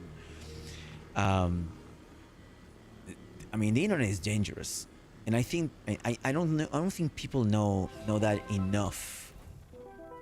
Like they don't understand that enough. That the internet is absolutely dangerous. It's high risk, and just everybody just wonders under the impression that it's automatically secure, and it's just not. It is absolutely not. And I don't understand as to why there's not enough education for people in terms of like threat assessment, or like at least common sense in terms of like what pages you should look at, or like the things that you need to see happening, right? Like the things that you see on a web page that looks suspicious, like how to properly identify something that is not right. And there's not enough education on that, because one of the biggest money maker for me in IT was people who didn't know that they pressed the button when they shouldn't have. That's as simple as that. Or accepting a sort of pop-up that said update, and trusting the word update, but not understanding where it comes from. Instead of like a legit Windows pop-up is a Windows system pop-up, but it's not the same as an illegitimate like pop-up that comes from the internet on Chrome that is just as easy duped, right? Like it's very easy to make your own and send it to someone. Like it's just as easy as to put it as an extension, or like to send it as a notification in a website. And so people press the button almost 100% of the time, and that gets them in trouble. Absolutely gets them in trouble, especially at work, right? You're working, like the first thing they send you an email that says your file is ready, click here. And 9 out of 10 times people click the button. They don't check who it came from. They don't check if the file is trustworthy. They don't do any prior analysis, because they are so busy in their own life that they just need to get over with this, right? Like they just see something, they need to like let it go. Instant gratification, dopamine hit. I need to get this done so I can get my hit. And then they get in trouble, and then you just can't go on. You can be a safe internet citizen if you don't first ask the question, why am I receiving this, and what for, and should I trust it? And knowing that one of the biggest principles in life is like, if you're in doubt, don't do anything. Don't even touch the keyboard. Don't even touch the keyboard. Don't do anything. Just ask the question first. Talk to someone who knows. There's plenty of people out there, and most people don't do that. They just won't. And I'm flabbergasted at that fact, that they will prefer to not say anything at the risk of not sounding or seeming ignorant. If they prefer to risk their security posture. They definitely prefer to risk that. For them, that's not as important as their ego, and that impresses me. Okay, here.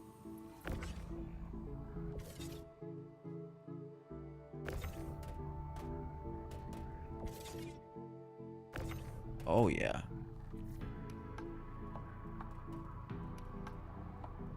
Oh yeah. Oh yeah. Exactly.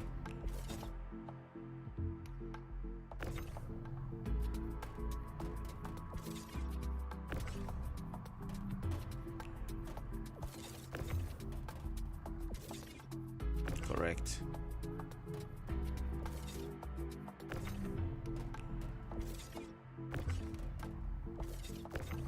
Oh yeah.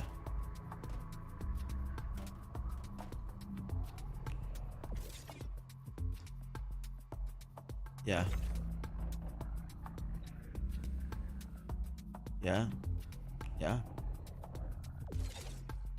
It's more than important, it's crucial. Exactly.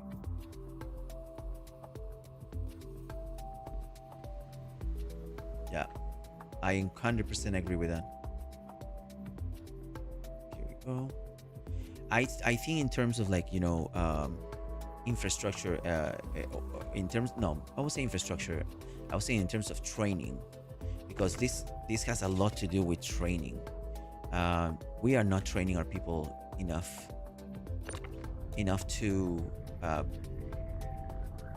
for them to understand the differences between a good security posture and a non-good security posture. I think that we just don't give them the chance to thrive in that sense.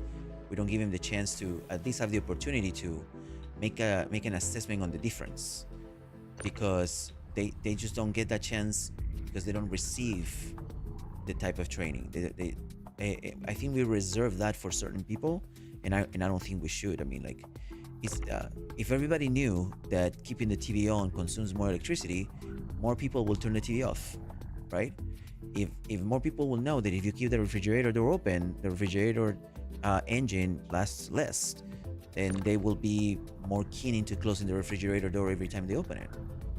Or if people will know that, I don't know, whatever is wasteful, right? Like keep your engine running for hours while you wait for things on a regular day when the weather is good. You may be wasting less gas and therefore less emissions.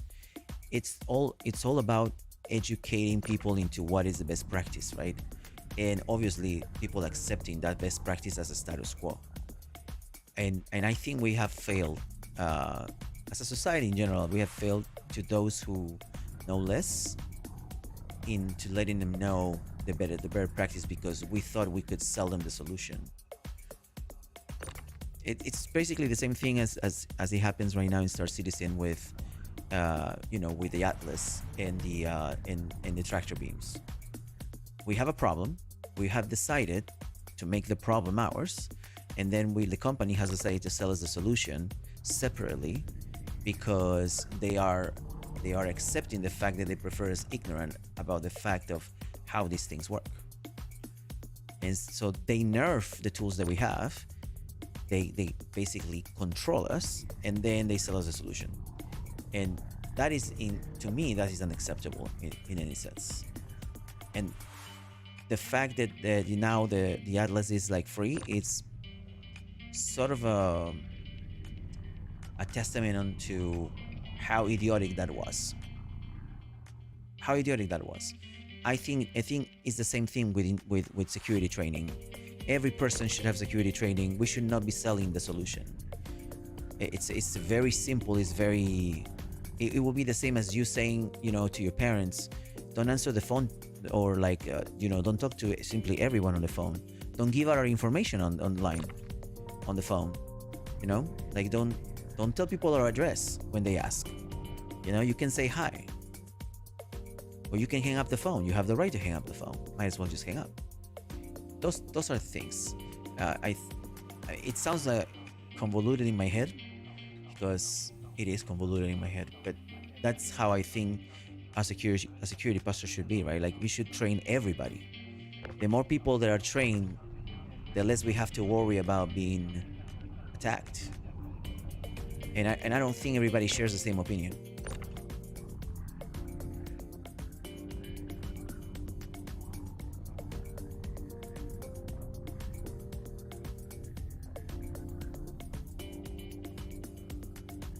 Correct.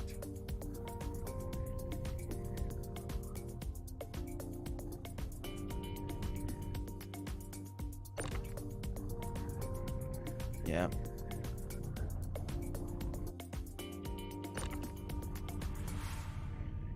Yeah.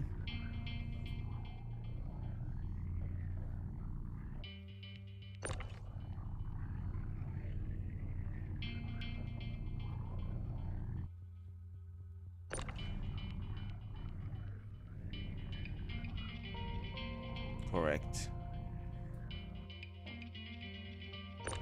Yeah, oh yeah.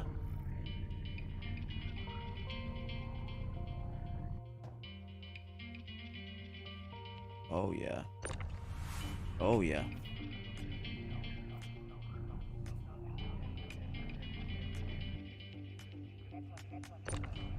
Yeah.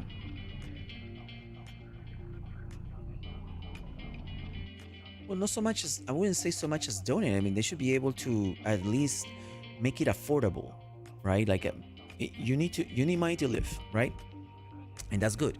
And you want to get paid for your labor. You want to get paid for your knowledge too, right? But sometimes, I don't think this is a very common thought in at least in the U.S. The wholesale thought, because wholesale is very important, right? When you're a distributor, right? And this is the difference between a distributor and a retailer, right? Distributors have high volume, low margin. Very high volume, very low margin. So they make money based on the volume they sell with a very low margin, so they can recoup the capital faster and reinvest into getting more stock. This is a very basic thing about distribution. And then you have the retailer on this side that sells low volume, high profit, because he will not be able to turn around all that inventory at the same time.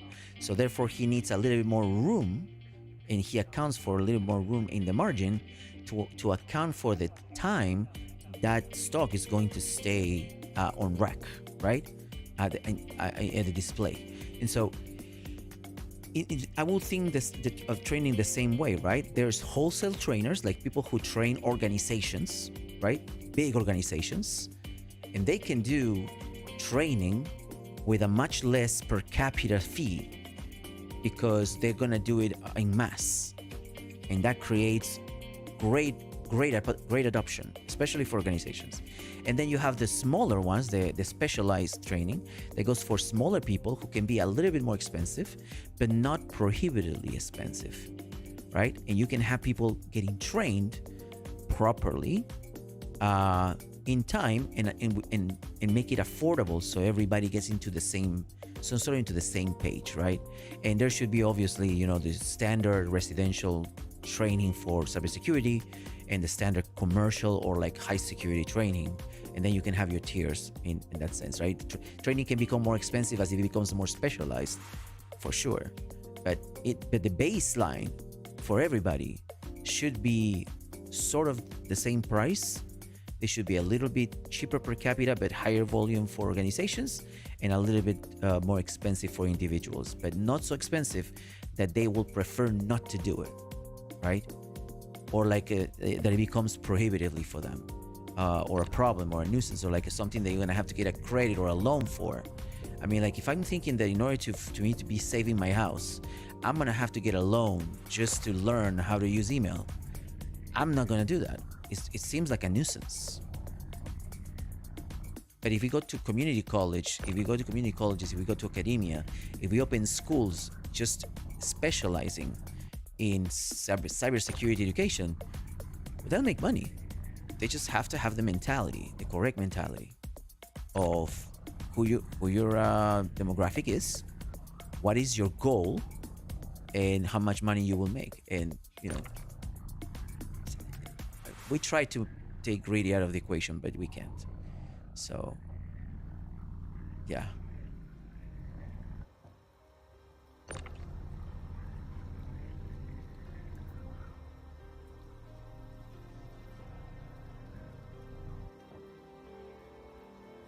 Correct.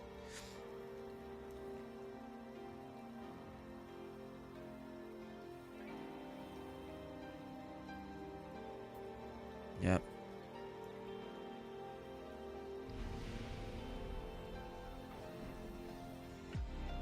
Mm-hmm. Yeah.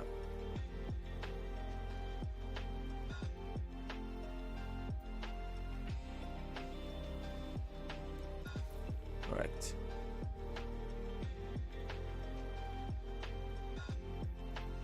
Yeah.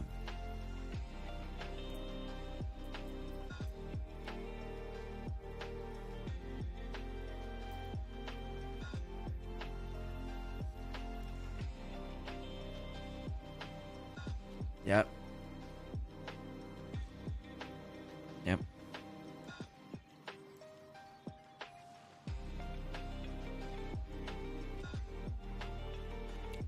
The consequence. Yeah. Yeah. I see. I totally see what you're saying. It has to happen to them in order for them to react, right? Yeah. Yeah.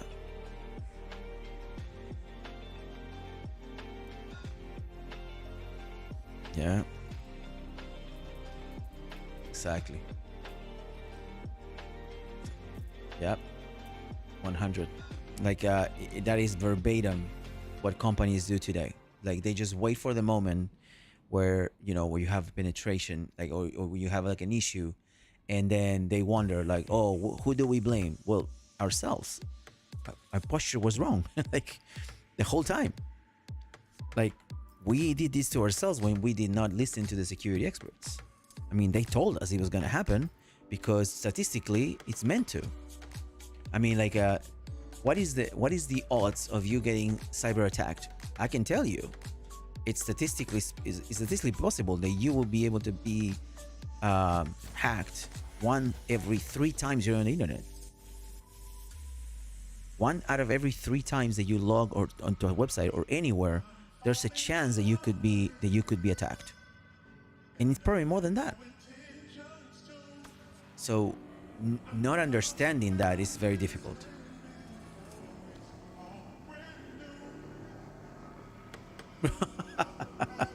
Yeah. Yeah. Yeah.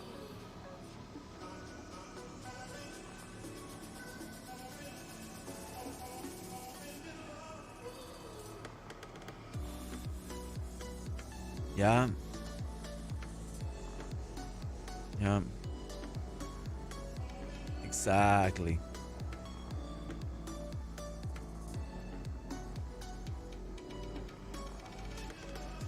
Exactly.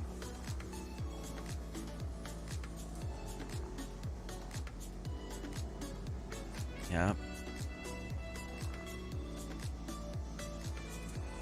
Yeah.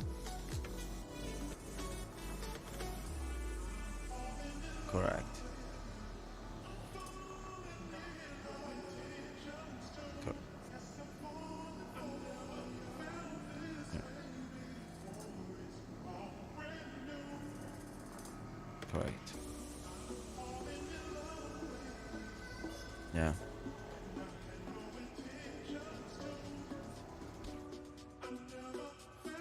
Exactly.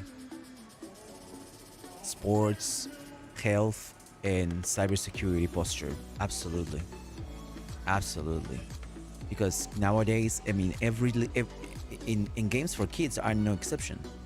Games for kids are also at risk, right? Like it's just they're the most vulnerable people around, the most gullible people, and so they will say yes to anything. Like if you go to Fortnite and you put a pop-up for them to buy a skin, I mean, Apple had to pay, I think it was 65 million, I think it was, to people whose kids press the purchase button on items on Fortnite and other games like Roblox that purchase things automatically with their Apple ID. They had to pay back because there was a class action on that. So there was a class action, and it says, the kids shouldn't have the tools without authorization of parents to make purchases on their behalf, right? And Apple argue that why parents give the kids their phones. Like it's just that doesn't matter. Like your Apple Pay, functionality should be behind security. It should be behind security because that is a very sensitive functionality. It's a very sensitive. There's a lot of sensitive data. So why are you allowing kids to have this? Why are you making the mistake of letting kids make transactions? It is not Apple that let them make transactions. It's just the fact that they did not account for the fact that there could be other actors trying to access Apple Pay functionality and make bogus purchases. I mean, kids made millions of purchases and the parents didn't know until they got the bill. And it was hilarious. I mean, I was laughing because I was like, well, yeah. I mean, as a parent, you need to have second thoughts about what kind of information you want your kid to see online, right? To the point that, like, what would you give him your phone? And secondly, is like, yeah, Apple should have had better security options, because most people absolutely can't have their own postures online because they don't know enough. They simply do not know enough. And so now companies have to make up for that. Companies have to make up for that deficiency that is an educational deficiency. It's an educational deficiency.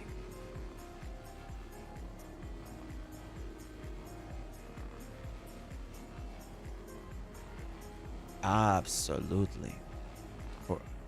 Or a face.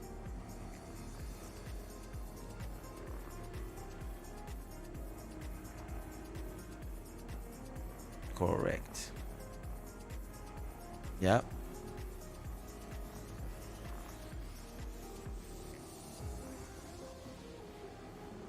Absolutely. Yep.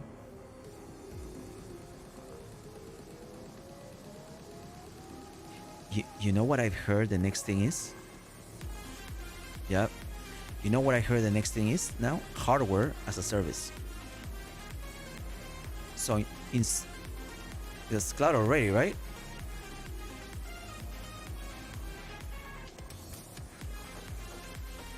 Correct.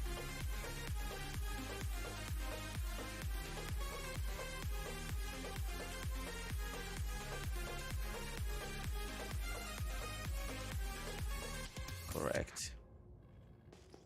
Correct.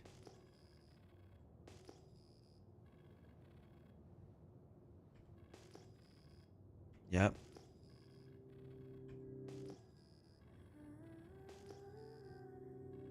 Correct. Exactly.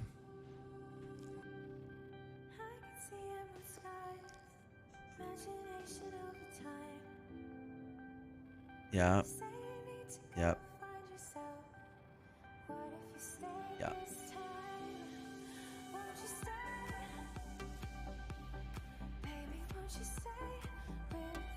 Oh yeah. Absolutely.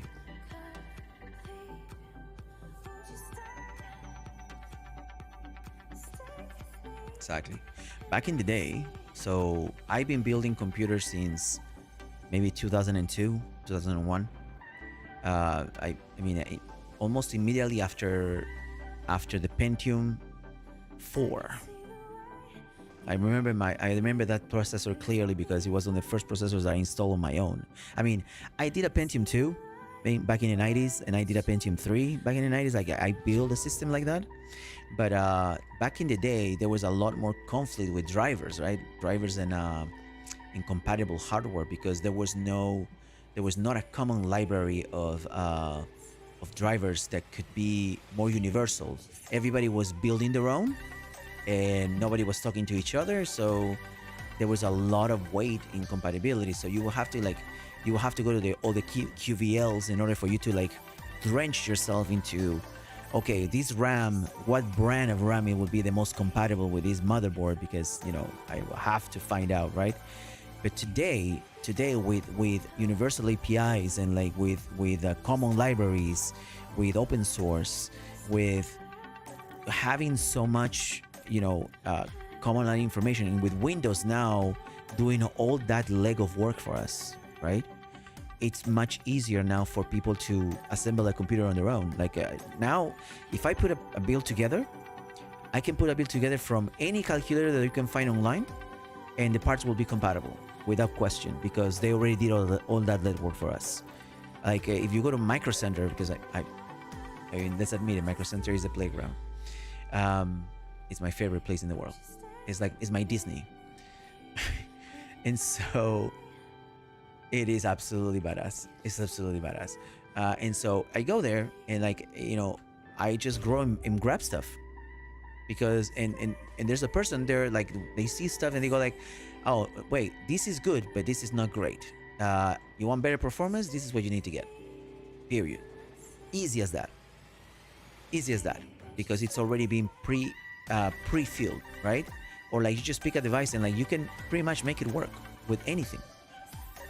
Very, very small caveats in terms of like processors and like, between Ryzen and Intel.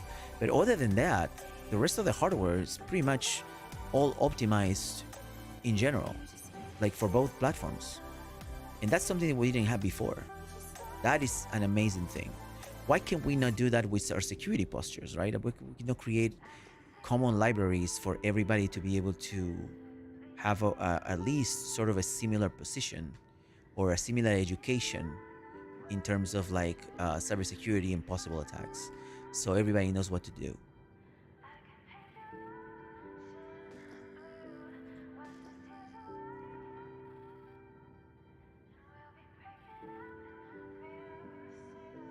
Oh yeah.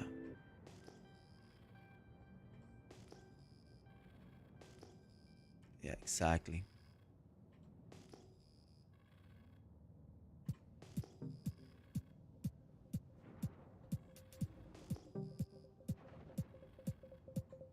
Yeah.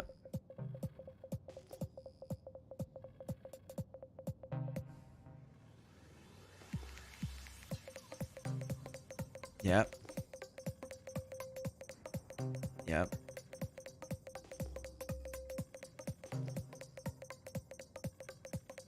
Correct.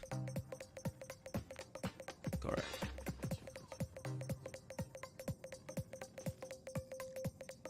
Yeah.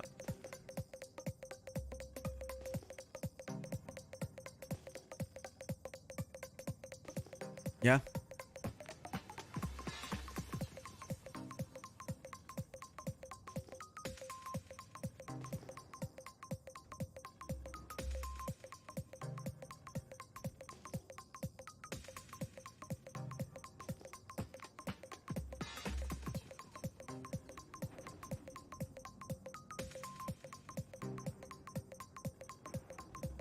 Mm-hmm.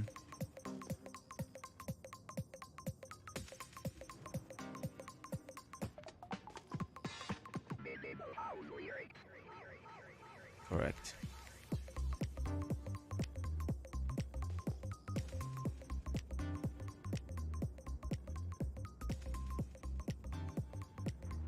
Yeah. Correct.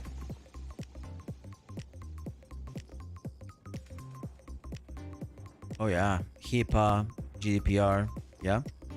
But the compliance is international, right? Like you only get HIPAA here in case you have like PII, right? Like, maybe in the payment systems, which they third party, right? So because they third party those systems, it's less of a worry for them. Because I know their payment system is just, it's processed separately. It has to be, so they don't have to be exposed, right? In that sense, but nonetheless, that still puts your again, your risk on the third party, right? It's what happened to 3.18, right? You put all your development of part of the persistent universe on a third party, and look what happened. People couldn't even log in. And so they know that, and that's why they trying to put everything back to 26,000. This is good. I'm gonna cap that. And so they had to bring the development in house because that became a huge problem. And yet they will keep payments third party, knowing that those are the most sensitive things. But they know that banks support that, right? The banks can back you up with like insurance and all that kind of crap. Look at this, several. Right, let's back down. And we can finish this now. Okay. Whoa.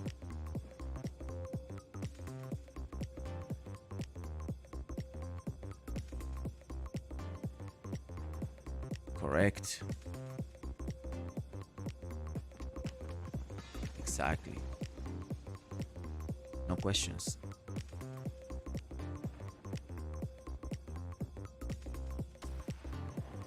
Yeah.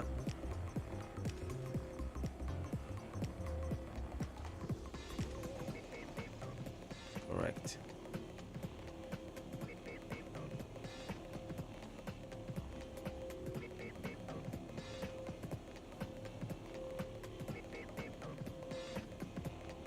Exactly. Exactly. Knowing that GDPR is a good solution, right? Knowing how comprehensive that is. I mean, like it really. I mean, like, and the problem that we have, like, the problem that we have is that companies in the U.S. don't have to comply, and therefore they decide not to increase their security because of that, knowing very well that that is detrimental to the security. Detrimental. Like, why? What can we just, like, say, like you said, right? Like, let's temporarily accept GDPR as a solution, as a temporary solution, as a band-aid solution that is band-aid good enough, that allows us time to develop our own in-home certification process and compliance process. So, because, and I think the reason behind that is because GDPR also creates a lot of locks around data gathering, and that affects the bottom line of some companies that are very powerful and who lobby quite a lot in order for that not to be. And I mean, I don't have to give names, but, like, they're big enough. You can search for them.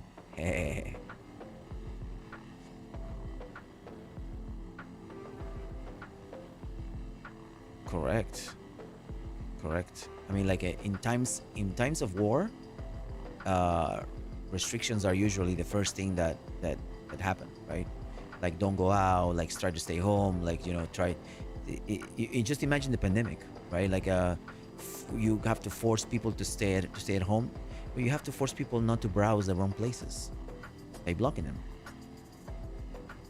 And sometimes it's gonna happen that way. I mean, cyber war is probably the next phase of our escalations between countries. I am a true believer that before we get into physical war, we're gonna get into cyber war. Like, we are already probably way in the middle of it. Okay. Exactly.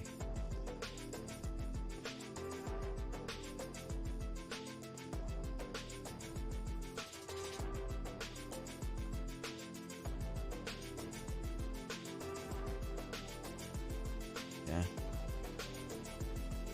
Correct. Yeah.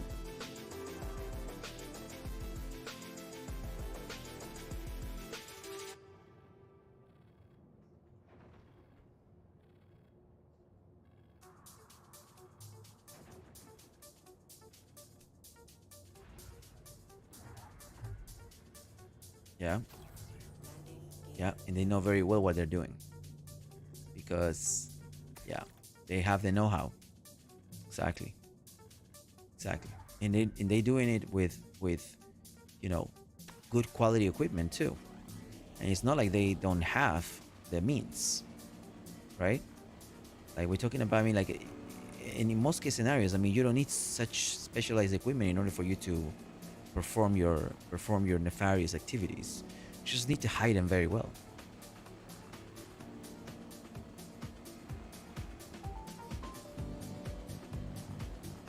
Yeah. Oh yeah. Oh yeah. Yeah. I know with GDPR you have to have, so they want the data to stay on their servers. So I mean, I think my organization and, like, every other organization probably does the same, right? We look for a third party data center company that can hold that data inside the European Union because that's their wish, right? That they can delete whenever they need to, and provide that as an additional service has been. They have a good success stories because of that. And we do the same thing, I mean, in Asia Pacific, because they also have similar regulations. Japan has very different regulations, but they're much tougher in their posture, much tougher in the posture. And you know, you talk Brazil, man, Brazil is a pain in the ass.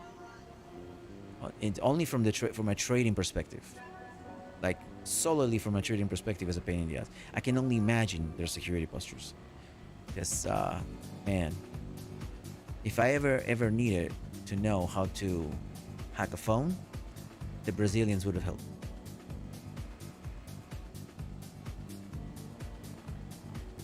Yeah.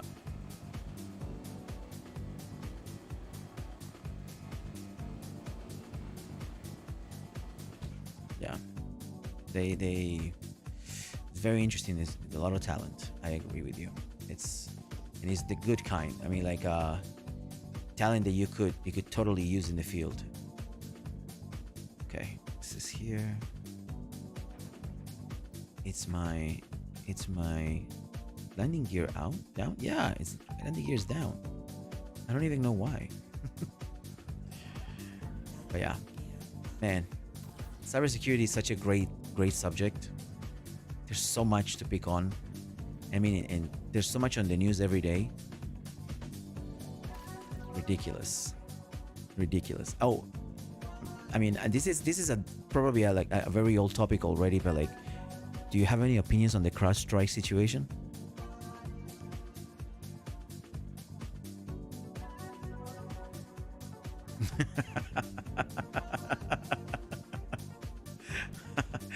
We call them growth opportunities now, you know?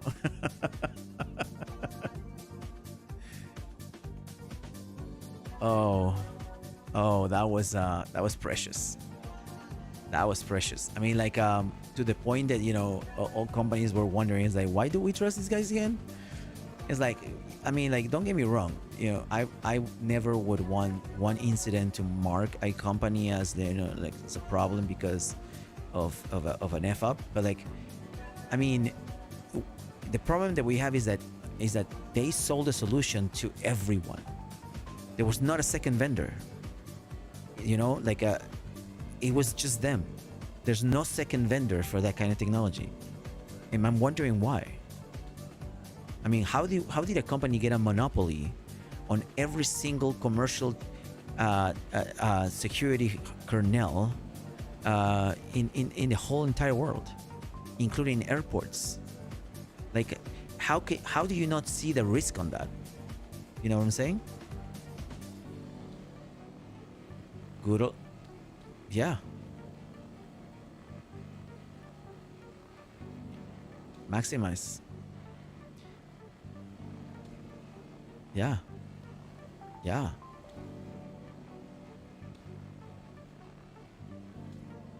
Yeah. Yeah. Yeah. Correct.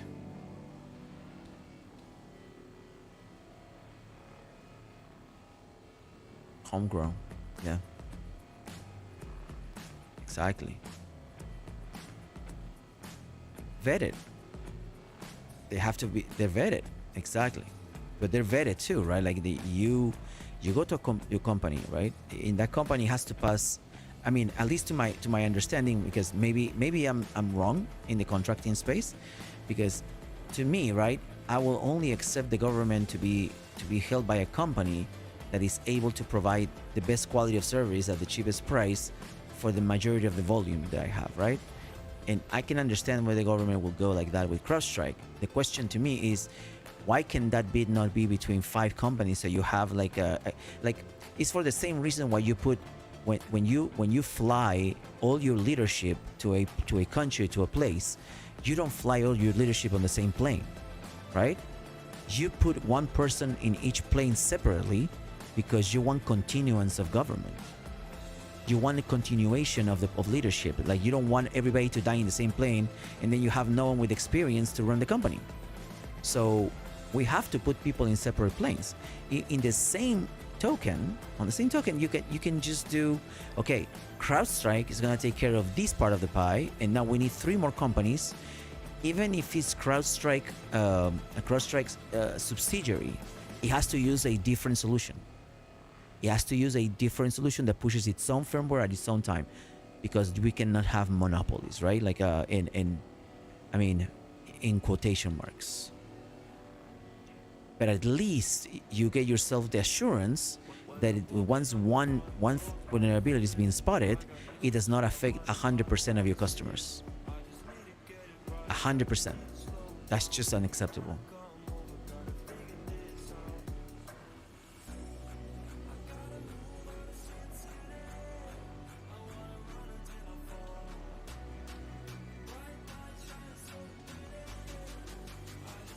You wanna, yes, and you mitigate your risk by diversifying, right? By dividing and conquer, let's call it, or whatever people want to call it. Like, you know, like it's just it only makes sense to make that sort of separation, because it's, again, you know, you want to make sure that something continues, like somehow, despite the disruption, right? This is why, for example, most malls in America have multiple electric companies providing power, right? Multiple companies, and the reasoning to that was always the same: is we need those companies to have electricity when nobody else does. So if we ever get a case scenario in which we cannot access the services, well, the mall can, and people can go to the mall if they feel unsafe, because the mall is going to be able to provide that for them. Like that is the general understanding in diversification. So because why? Because when the power goes out from one company, the mall has power from another company, and they can still run.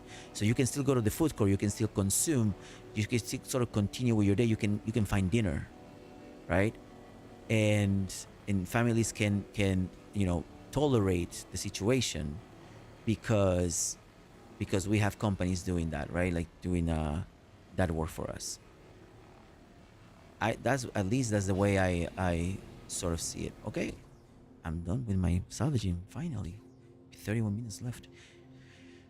Yeah, I mean, you can. Yes.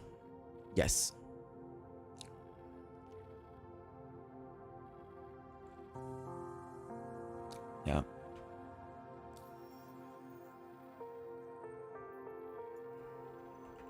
Yeah. 1,000.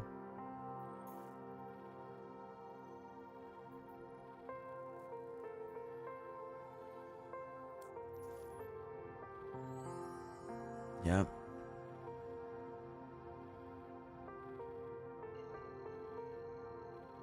Yeah, I think so. Yeah, what, in the 90s, thousands?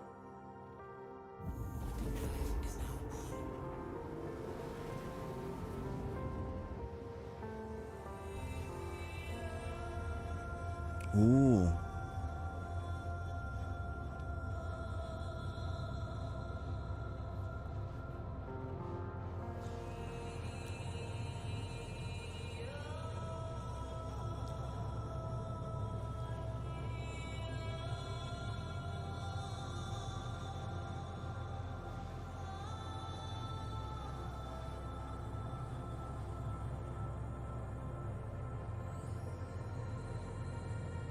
Yeah.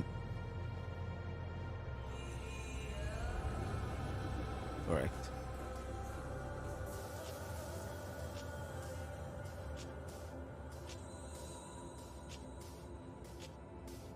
Correct.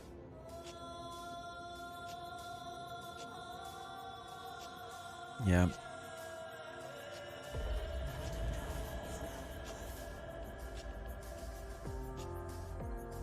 Yep.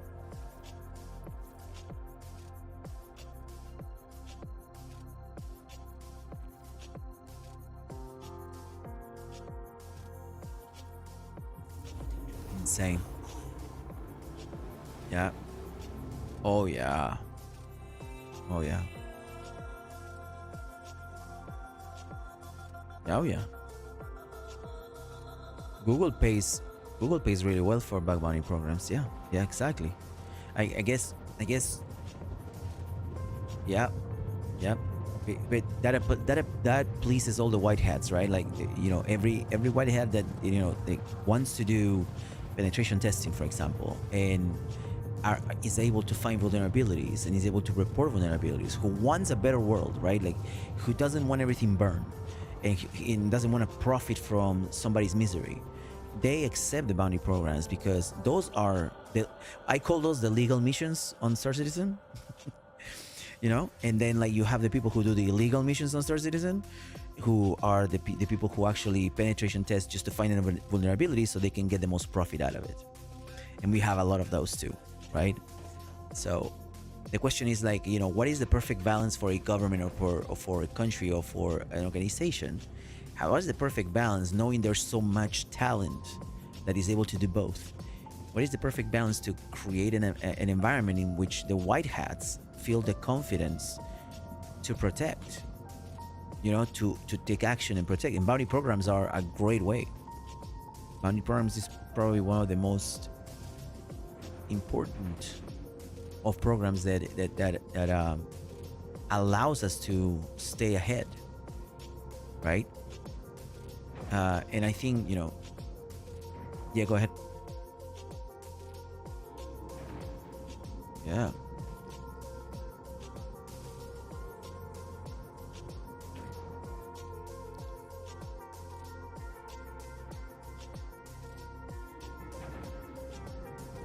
Yeah. Please proceed to side landing bay. Exactly. The request is already granted.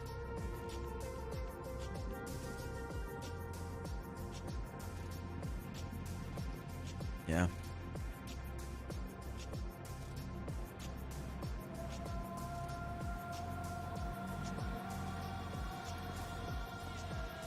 Correct. Yeah. Yeah.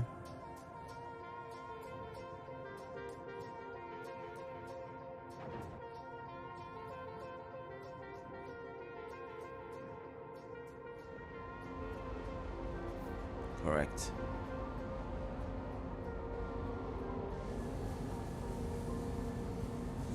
Whoa.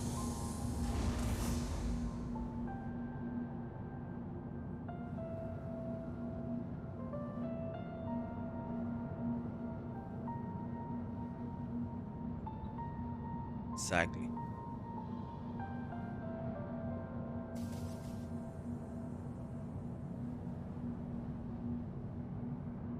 Exactly.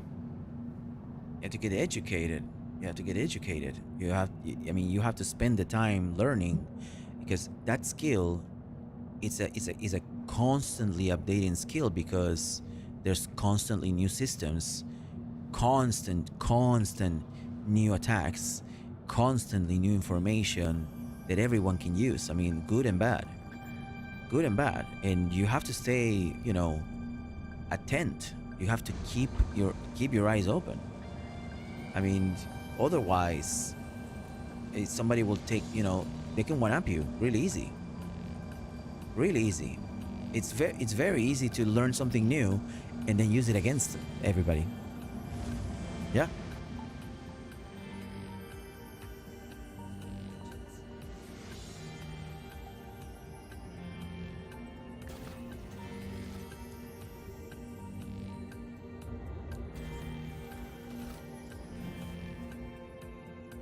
Exactly. Yeah.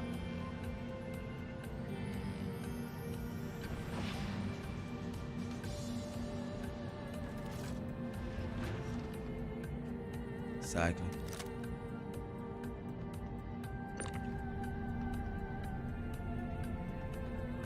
Yeah.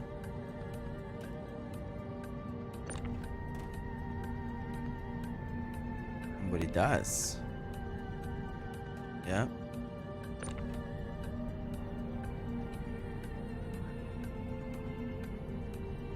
Correct. Correct.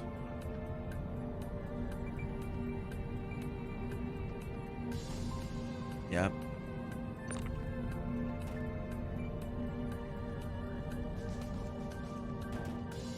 Yeah.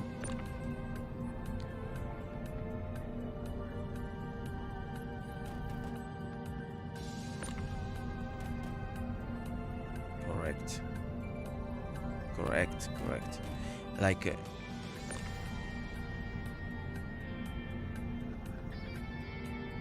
absolutely. Absolutely.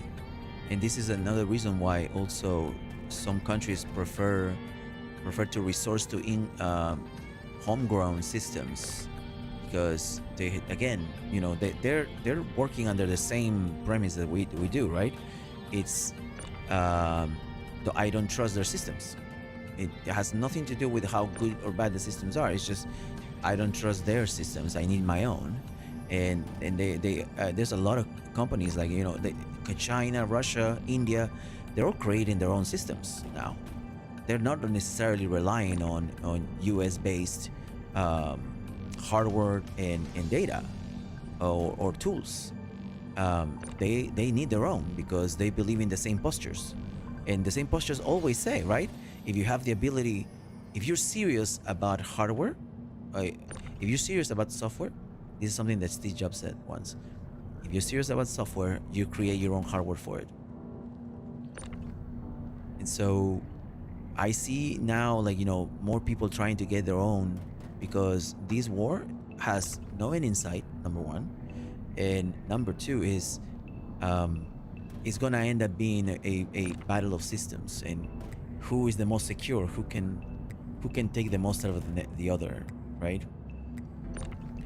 And in the end, it's going to end up being just that type of battle, right? The access battle, root access battle. I don't know how long we can keep on that, but that's our current. I guess that's the current weather, if sort of way, in the cybersecurity world.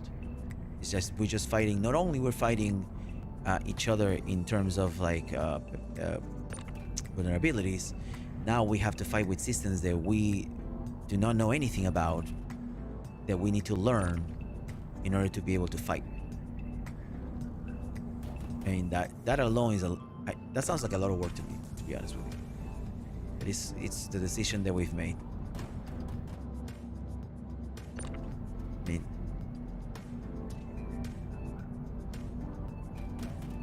absolutely.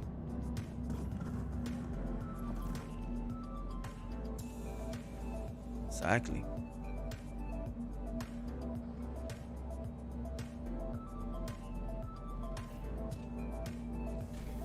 Yeah.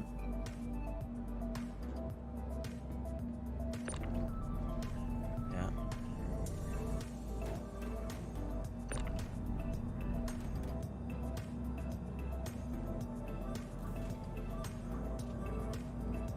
Yeah. Exactly. Exactly.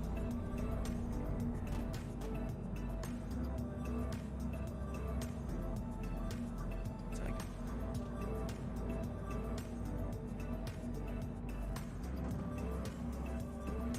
Yeah.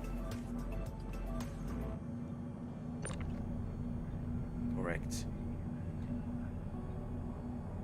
Correct. You are clear to launch.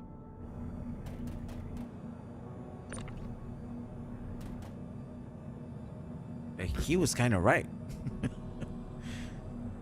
Yeah.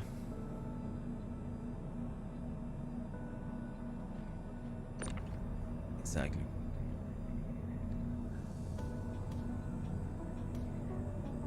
Yeah. Yeah. Exactly. Exactly. Even so, I mean, we should have the ability to tell the government, okay, give me all the data that you have on me, and I want you to have an analysis of my data if that's what you want. But if you tell me that my data is not important to you, I want you to please delete it. I want you to please just get rid of it. You don't need it. It's useless to you anymore. There's no reason for you to have that data if it's not a threat. So do your analysis, read about, go for it. You know, some people are just, you know, clean books, or like, you know, we're transparent. But if you don't find anything, I mean, I would at least expect that you get rid of it in a safely manner, dispose of it properly so other people cannot access it. Because you're the government. I cannot trust you to keep that data safe. I cannot trust you to keep that data safe forever. You won't, because nobody can. It's not because you won't specifically, it's because nobody can. It's as simple as that. Nobody can. And so I'm giving you the opportunity. Do you want to review the data? Fine. But give me the opportunity to safeguard that data from any other prying eyes. You know, it's an opportunity that every American should have. Okay, one more. Yeah.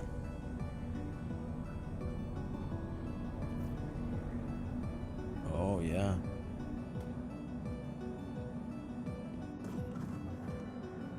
Exactly.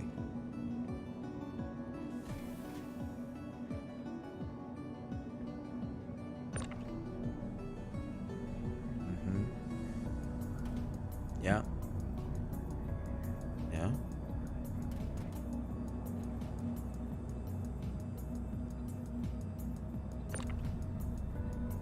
Correct. Or at least he has to be in your radar, right? Like you have to have like some sort of like an idea what your posture is gonna be when that happens, or like at least build for the future and say, okay, what systems are gonna give us the most for that?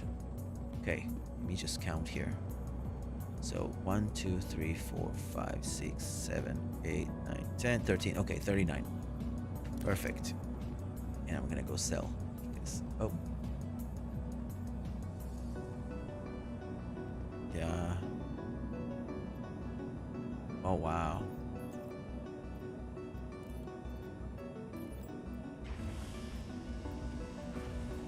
Yeah.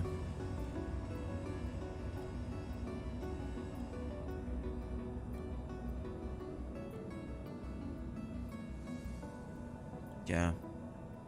But it's getting there.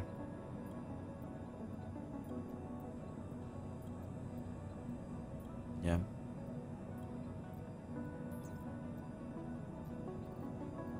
Exactly.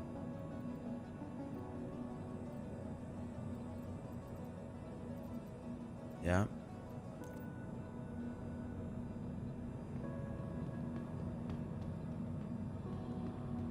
Oh, yeah.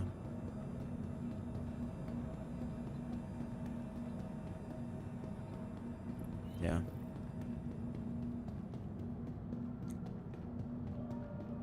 Yeah. Correct. Correct. Yeah. Yeah. 100%. Yeah.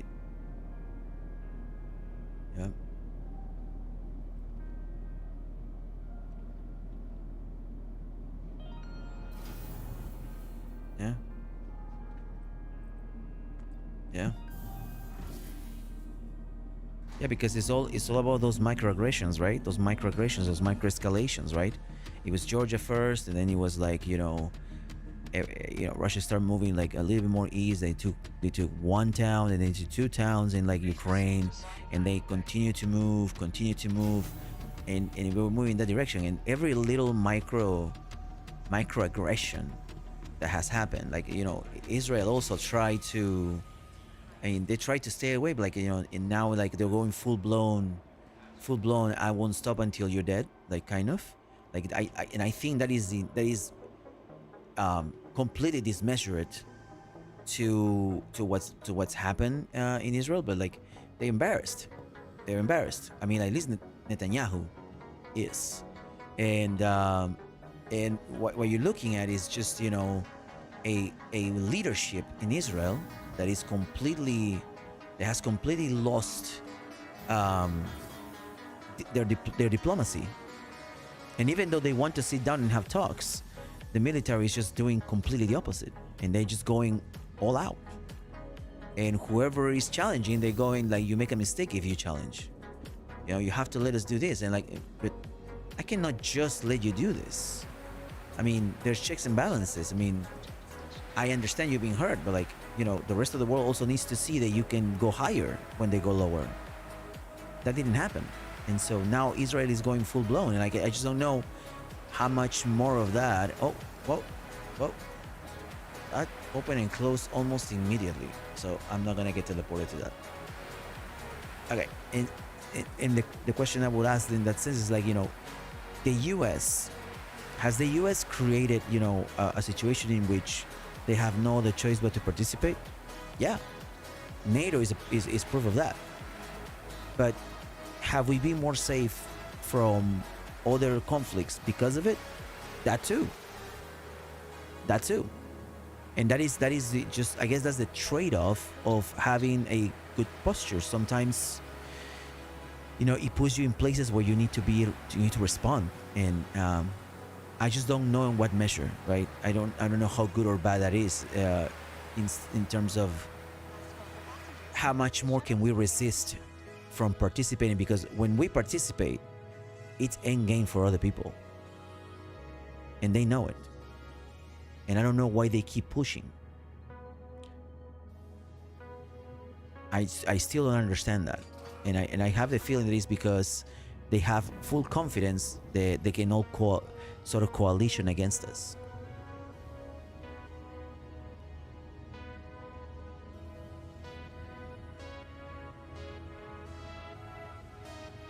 Absolutely. Nobody does. Correct.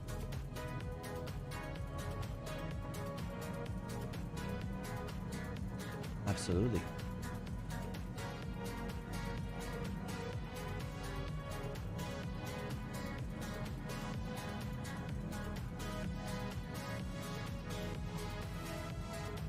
Absolutely.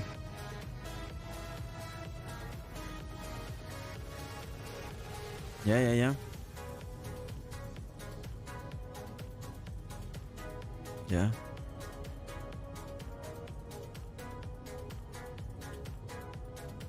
Yes. Yeah. Correct. Correct.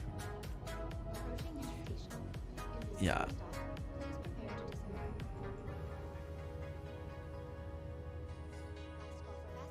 Yeah.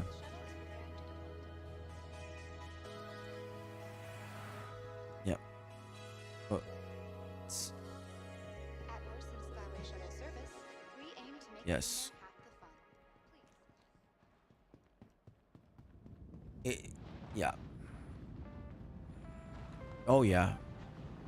Well, we said we will respond. I mean, like, we already, our posture was, if you do this, we'll do that, right? And they did it. And now we have no other choice but to show them that we mean what we say, right? Like, it's sort of like, and again, you know, it's a difficult position because you're not being put in that position yourself.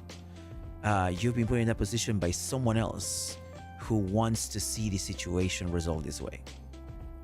And it just sucks. Absolutely sucks.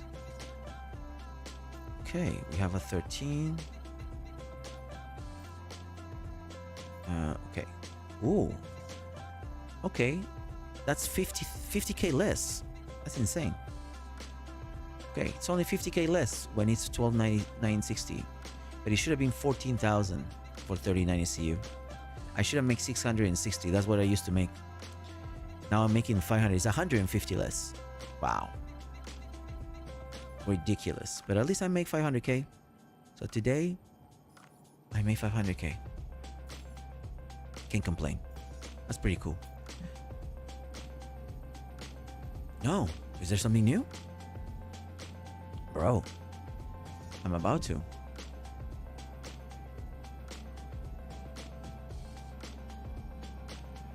Oh.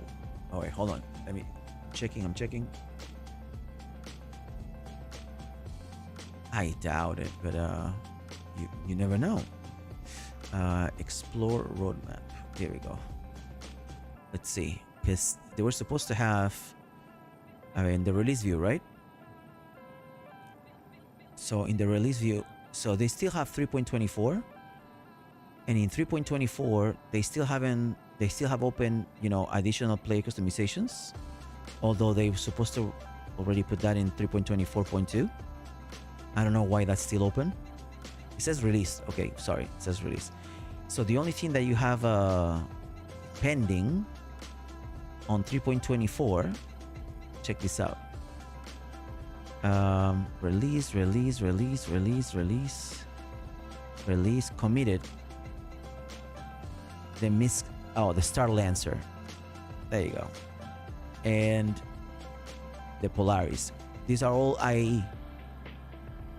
The Hornet F7CS Ghost Mark II. Ooh, they're gonna be a new Ghost. F7CR Mark II. Okay, Anvil is putting 2 new Hornets. Oh wow. Okay, hold on. Let me change to the screen sharing so I can show. Yeah, this looks good. Okay, hold on. I'm gonna put it on the screen.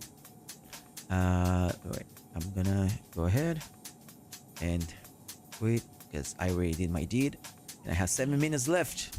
So I'm gonna put that gameplay window. I don't know if this is the correct window, so I'm gonna put capture. No, this is not. So I need to put this. Let's see. Oh no, that's window capture. But this is not it. That's just Discord. Okay, that's not gonna do it. So I'm gonna have to add a new window capture. No window capture, screen capture. No.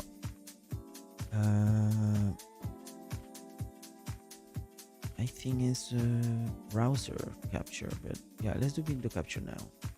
And let's see, Chrome, exactly. All right, can you see it? Okay, feature screen. Yeah, on screen. Okay, so on my screen, I just put it. I think I need to put it after a little lower.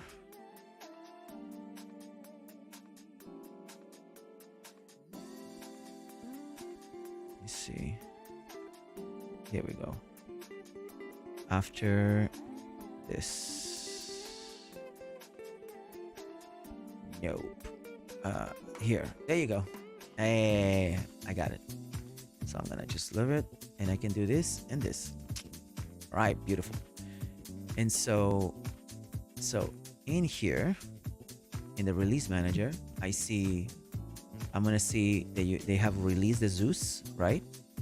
Both Zeus. I mean, this is a CL. I'm sure there's a second Zeus, and they have the Anvil. Can you see the screen? I forgot to ask. October 30th. And they have another. Okay. All right, here we go. Here we go. The Argo, the Polaris, the Hornet F7CR tracker. Building, balancing, and implementing Anvil Stealth Fighter, the Hornet F7CR tracker Mark II into the game. So these are going to be new ships. There's like 5 new ships. Star Lancer Max. They have the Argo CSV. I mean, that's already selling, right? That's $40. But it comes with lifetime warranty, lifetime insurance. And I also have to talk about the whole lifetime insurance situation. Then you have the Polaris, the Hornet, the second Hornet. That's like 5 ships. 1, 2, 3, 4, 5. Okay, 4 ships in 1 vehicle. That's not bad for IAE. In a city case.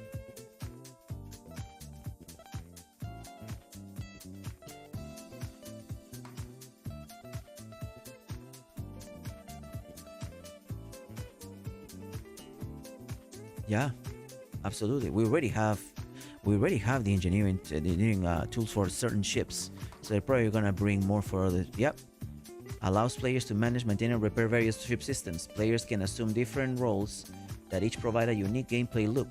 With engineering gameplay, players have to contend with items degradation, malfunctions, and power management. That's cool. That's really cool.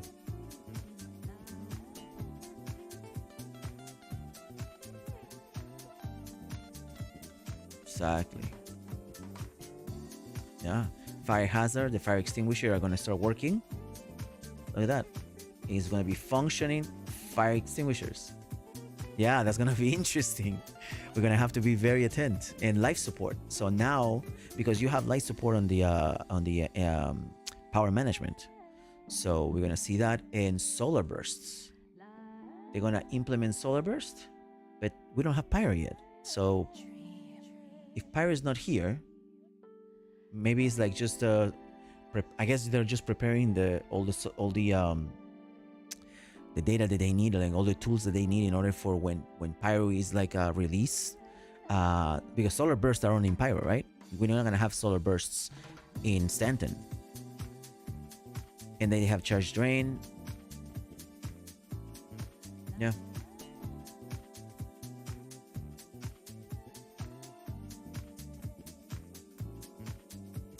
Correct.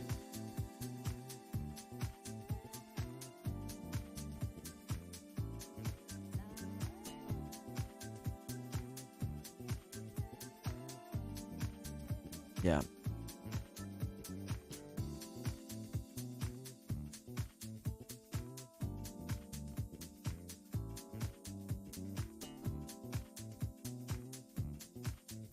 Correct.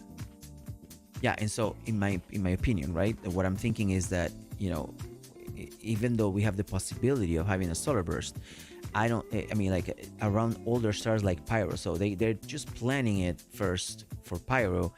I don't know if we're gonna have solar flares in Stanton because it's a very young star. So my guess is, like, in this instance, the sun erupts with a high energy particle wave generated from the surface, traveling at 15% of the speed of light through the entire star system. This dangerous high-energy particle wave can be avoided by hiding behind other objects that are big enough. I guess like asteroids? But if you're flying, I mean, how does that work?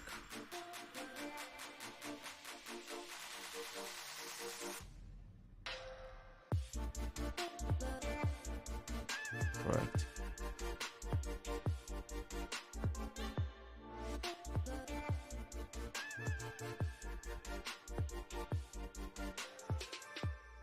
Correct.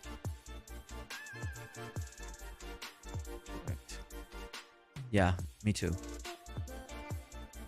Now look at this roadmap. I mean, yeah.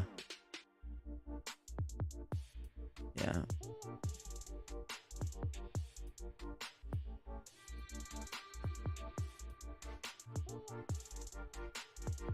Mm-hmm. Yeah.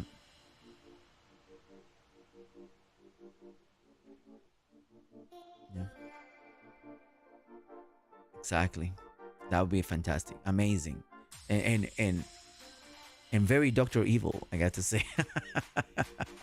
It's pretty cool. I mean, like, the intention alone, I mean, like, or the fact that it's a possibility is absolutely badass.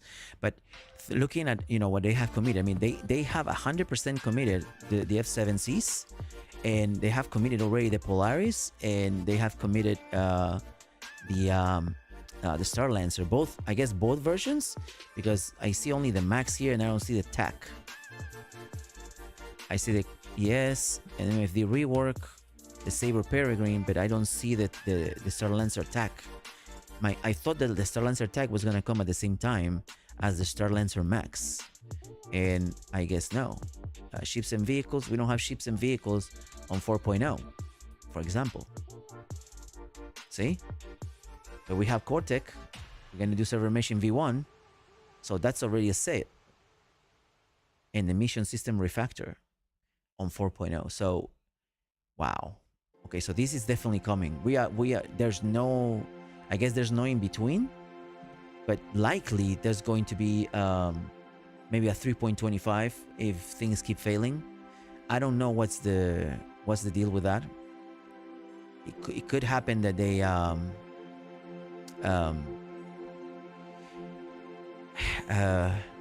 fail at implementing whatever is happening right now with 3.24.3 and 3.24.2.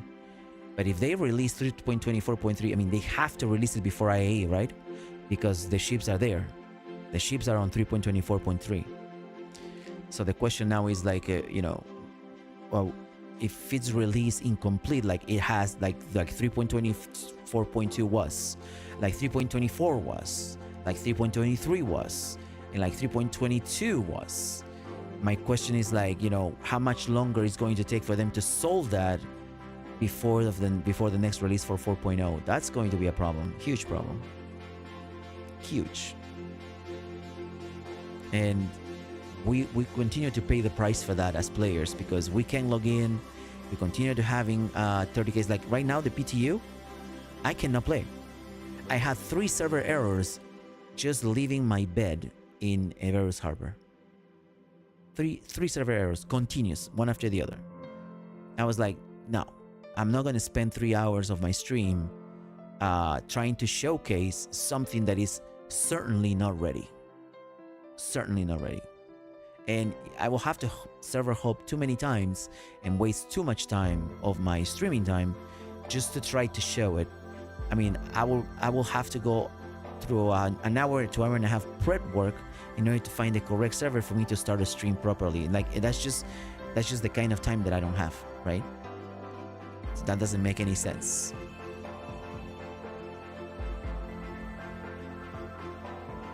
Yeah, absolutely. Absolutely. And I am super excited about seeing 4.0. I'm just hoping that it comes with a little bit more attention to detail in that sense. Location repair. Ooh, jump points. Oh, it's gonna be spectacular when it comes in. Spectacular.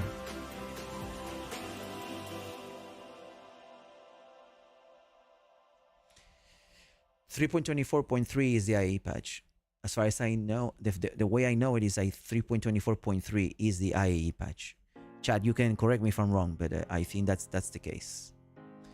And so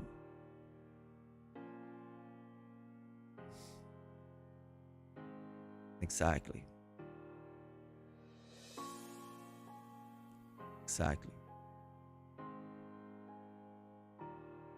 Yeah. Exactly.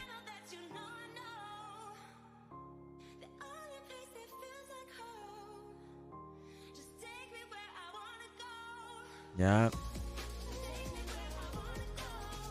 Yep.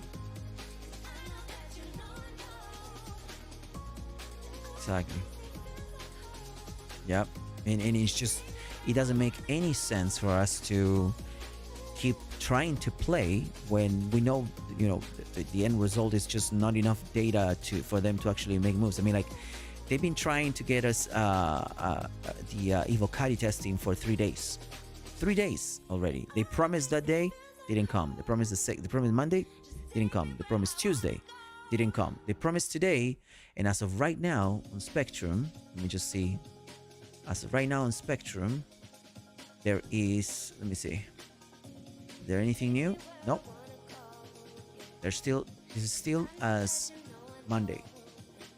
Basically, 3 days of the same thing. So I don't know what's going to be. I mean, that's a downside because we all trying. There is no workaround. Thank you, brother. Appreciate that. Appreciate that, bro. Okay. Where do I go? Yes. Go back. And that's the end of it. I mean, like I hope that the roadmap. I mean, the roadmap. This is awesome. The fact that they put 1.0. That's awesome. But I don't think we're there yet because 1.0.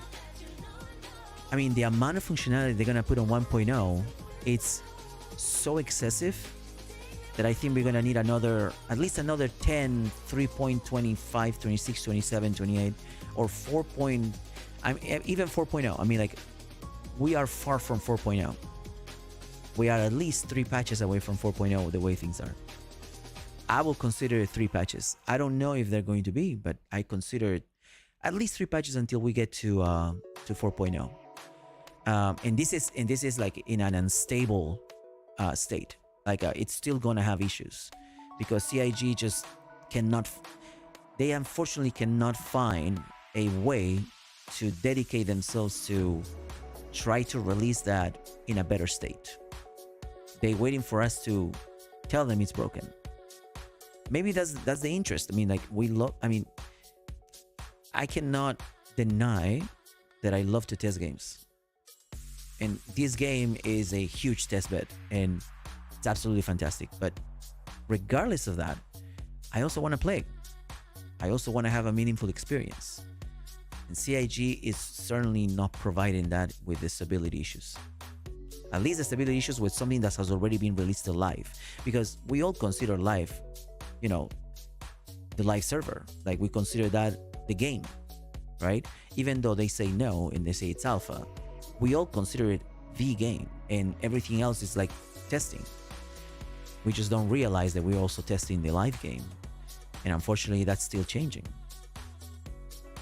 I don't know the answer to the future in general, but like I still think that it's going to take a long time before we can see 4.0. At least January, February. If it comes out in December, I'll be surprised. Yeah.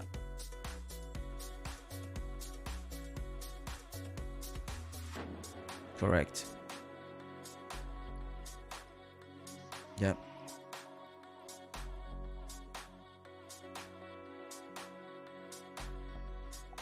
Correct.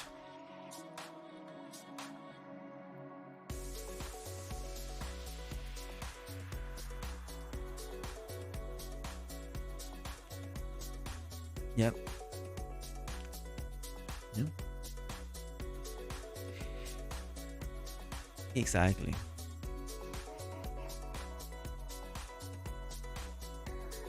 Yeah.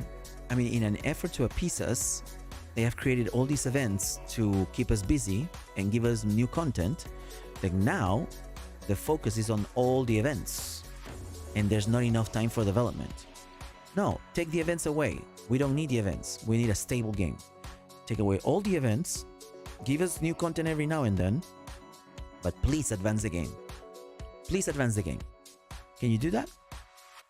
You know, I would rather take that on any day because I'm okay salvaging every day. I mean, I'm absolutely okay with salvaging missions every goddamn day because it's my favorite thing to do.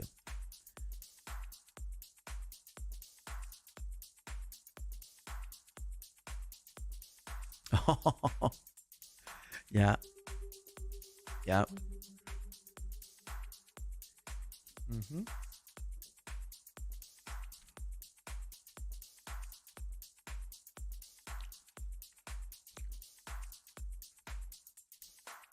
Yeah.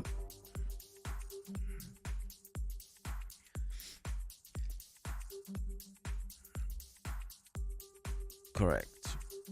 Yep. Yeah, 100. Yeah, yeah. But you have to remember, like, you know, I think what you're playing, right, when you say like they should have some sort of like a classic server that provides you know, some sort of like a stable environment for everybody. I mean, Blizzard is very famous for that, right? They give you like the standard environment and then they give you a tested environment or the new features. And no, I mean, like, there were so many players who preferred to play the classic version that they created their own server just to do that. That's how good Vanilla WoW was. It just, everybody was, it's just still longing till today. They're still longing for Vanilla WoW. But you also have to remember that game was finished. It was finished and released when it came out. So in order for CIG to even remotely provide us something, even remotely, no engineering in 4.0. The Latria engineering is not on 4.0. Are you sure? Because I see. Hold on one second. Because I see engineering. Allow players to manage, maintain various ship systems. Players can assume different roles. So, do you think this is just support for it and not gameplay? Is that what you're saying? Because I'm wondering now. Because what they're saying there is like, they're going to allow us to get into the systems and actually have gameplay. There may not be missions regarding, maybe there's not going to be enough degradation on ships yet. I got a snippet via Reddit saying the following. Ooh. Oh, here we go. Copy and paste, girl. Copy and paste. I really want to know. And I mean, like, so to finish my thought, right? Like, so WoW was a finished game.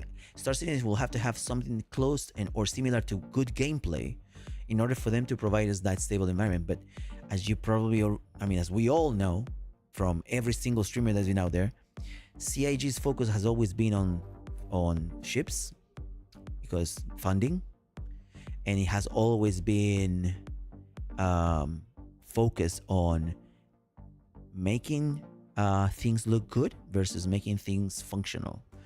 And so we have a game with beautiful ships and amazing details. We just have no gameplay, like no good gameplay. I mean, some gameplay and some loops. I see. The following cards have been removed from the Alpha 4.0 columns and will reappear in an incremental patch once we have more details. Life support, engineering, fire hazard, fire extinguisher, and solar burst. What? Where did you get that? Like in Reddit? Have been removed from the Alpha 4.0 columns and will reappear in an incremental patch once we have more details on their timing. Nice. Okay, so if we go to a roadmap, I mean, we should be able to see that on the roadmap, right? Easily.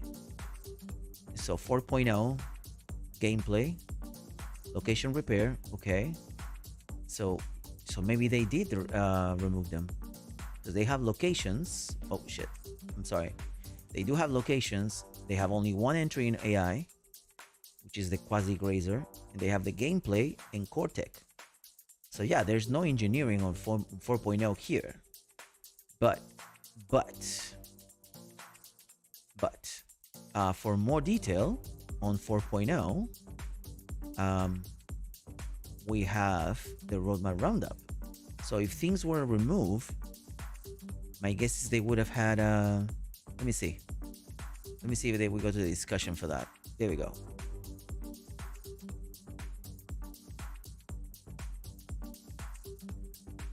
All the work on the background at this point patch is brilliant. Keep up the great work. Whatever.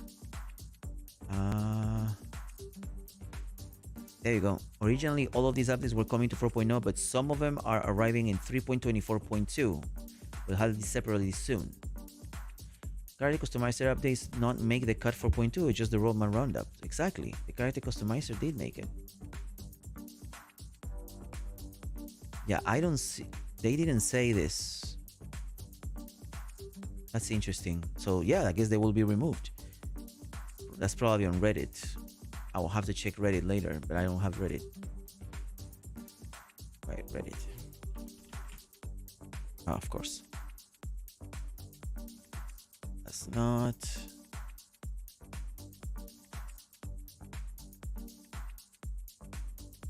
Alright, let's go check. Star Citizen.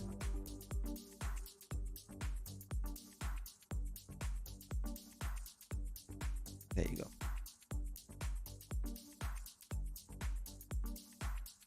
Jesus.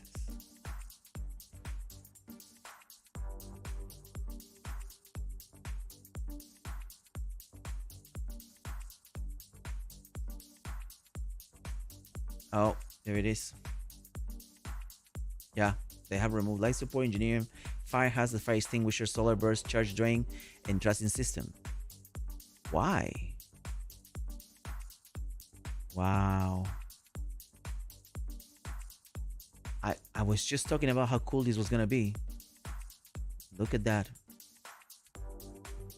Look at that. Now we have to fucking wait. It cuts off from there. Yes, Star Citizen Reddit posted 1 hour ago. The hyperlink in this image shows roadmap roundup. Yeah, trying to see if this post has a link and not just an image.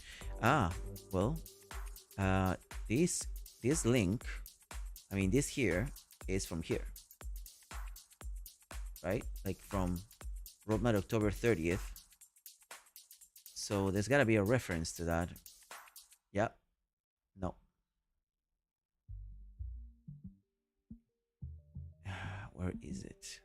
Yeah, it had it before, and now it doesn't. Wow. Wow. All right, let's see. There's a link. There has been no comments on this. Oh yeah, there has. But we don't have the link to it. There's no link.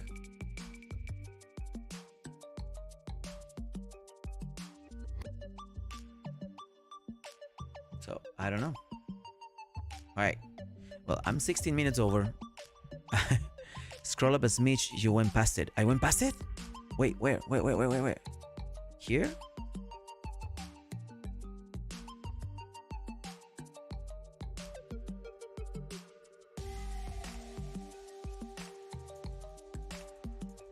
Nope. Nope. Okay. Sign up. No. No, I don't see the...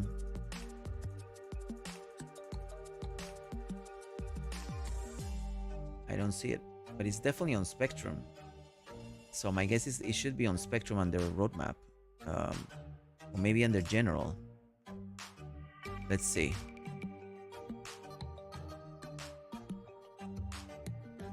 No.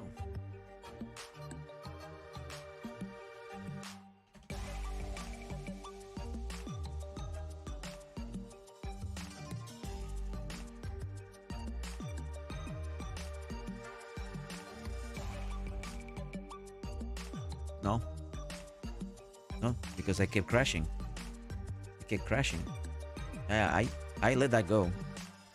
Alright, there's no patch notes, no general. Yeah, I guess there's a roadmap here.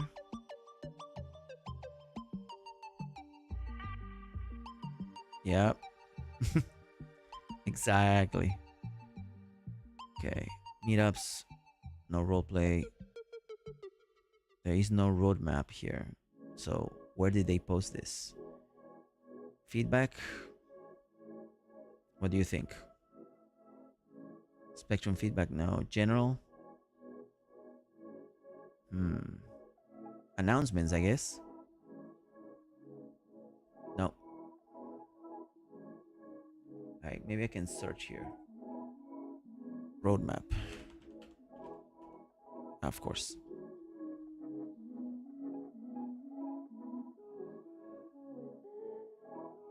Let's see.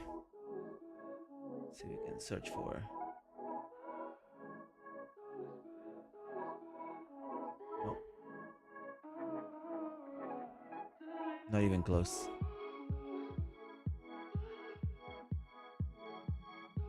I don't know where that would be.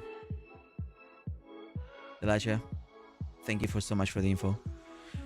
Oh no, it's listed on this roundup, so it's weird that the roadmap doesn't reflect that that posted image. Yeah, no, I agree, but it looks like it's a real thing. It's a real thing. Maybe I can check it on. Let me see if I can check it on under one of the guys that is here that does updates for Star Citizens for server announcements. All right, the Star Citizen official. Here we go. Star Citizen news. Let me see.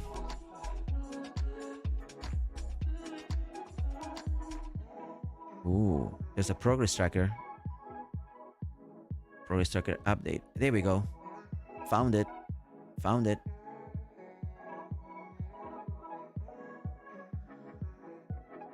Should be in the same same thing. But they push an update on Discord. They push an update on Discord that shows the roadmap roundup October 30th and the release view, and it's exactly what it is. It's exactly what it is. The release view is it's also saying features that are going to be. There's also a tracker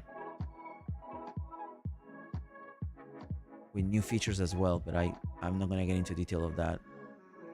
Yeah. Yeah, Spectrum's on fire, right?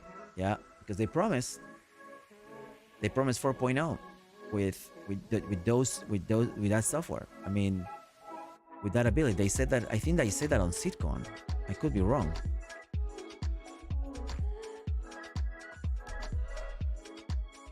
Yeah, Knight Rider is like on fire now. It's like, get out of here. But yeah, not necessarily here because there's no comments, but there's a Spectrum discussion. Maybe this is where it actually came. Yeah, it looks like this is where it was, but I don't see anything. Yeah, but I yeah, exactly. Exactly. I 100% agree. I 100% agree. It's removing the resources and it's just making things worse for everybody.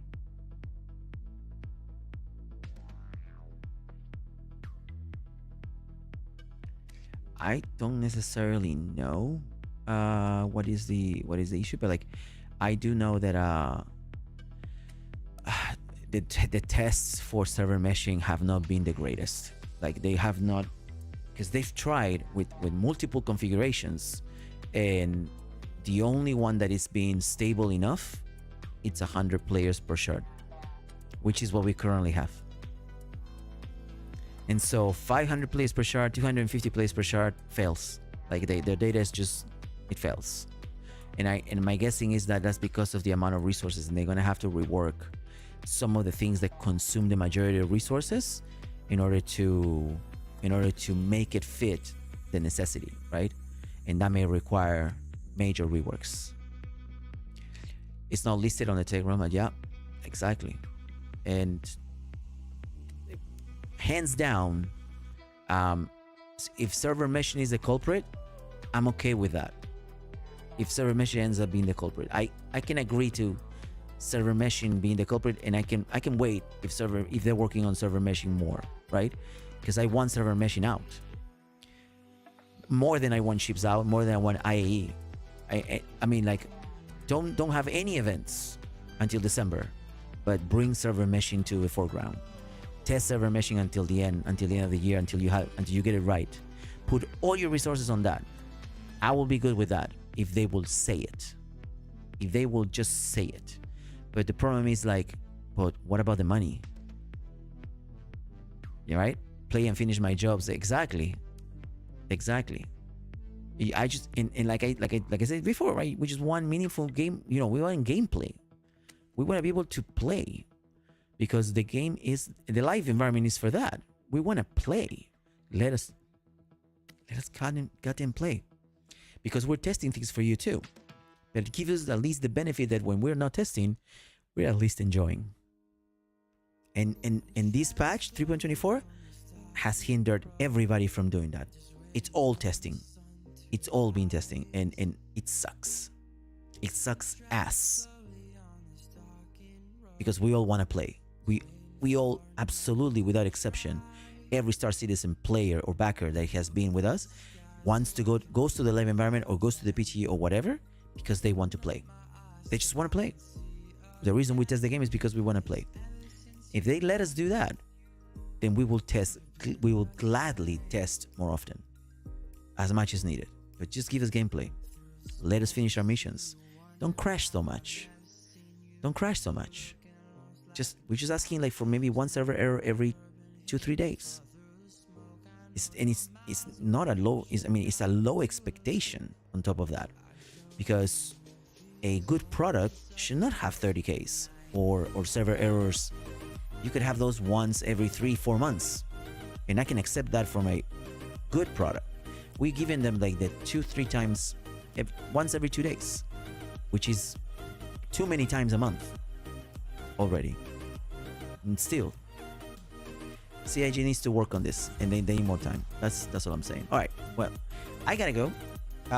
Dinner time, and my wife is not gonna eat alone, so I gotta go and check with her. That's my thing. I'm done for tonight. We'll see you tomorrow. Again, I start streaming around 11 p.m. and we'll go for a little over like 2 a.m. And we'll see what we do. Thank you. I hope I can eat. I need to go fry my pork. That did not sound right. That sounded really, really wrong. But like, it's actually what I'm eating tonight. I'm eating pork. But yeah. And so beyond that, have a good night, guys. Thank you so much for coming, and we'll see you next time. Oh, wait. Before I leave, I have to put it. Hold on. Because Para Testeo made me a song. Okay? He made a song. So I'm gonna play that song one more time on stream, because I played it at the beginning. I'm gonna play it at the end because I think it's absolutely badass. So I'm gonna pull the volume all the way to 100, and I'm gonna end the stream with that song.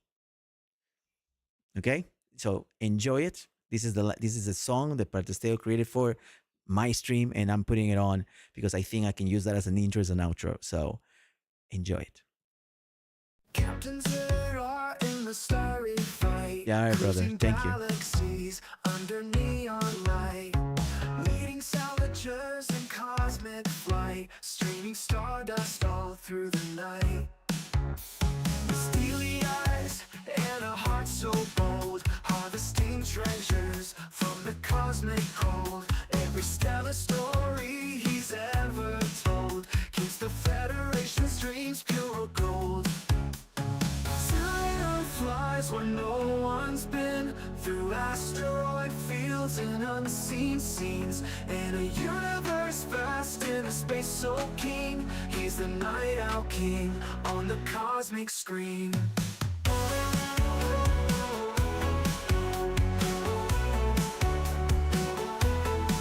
Collecting metals and alien tech, building new worlds from a crumbling wreck. Navigating through a starlit trek, he commands respect with just one check. Neon storms don't break his stride, cyber pirates can't break his pride. In the endless night, he'll always guide. He's the captain who never hides. Zillion flies where no one's been, through asteroid fields and unseen scenes, in a universe vast in a space so keen. He's the Night Owl King on the cosmic screen.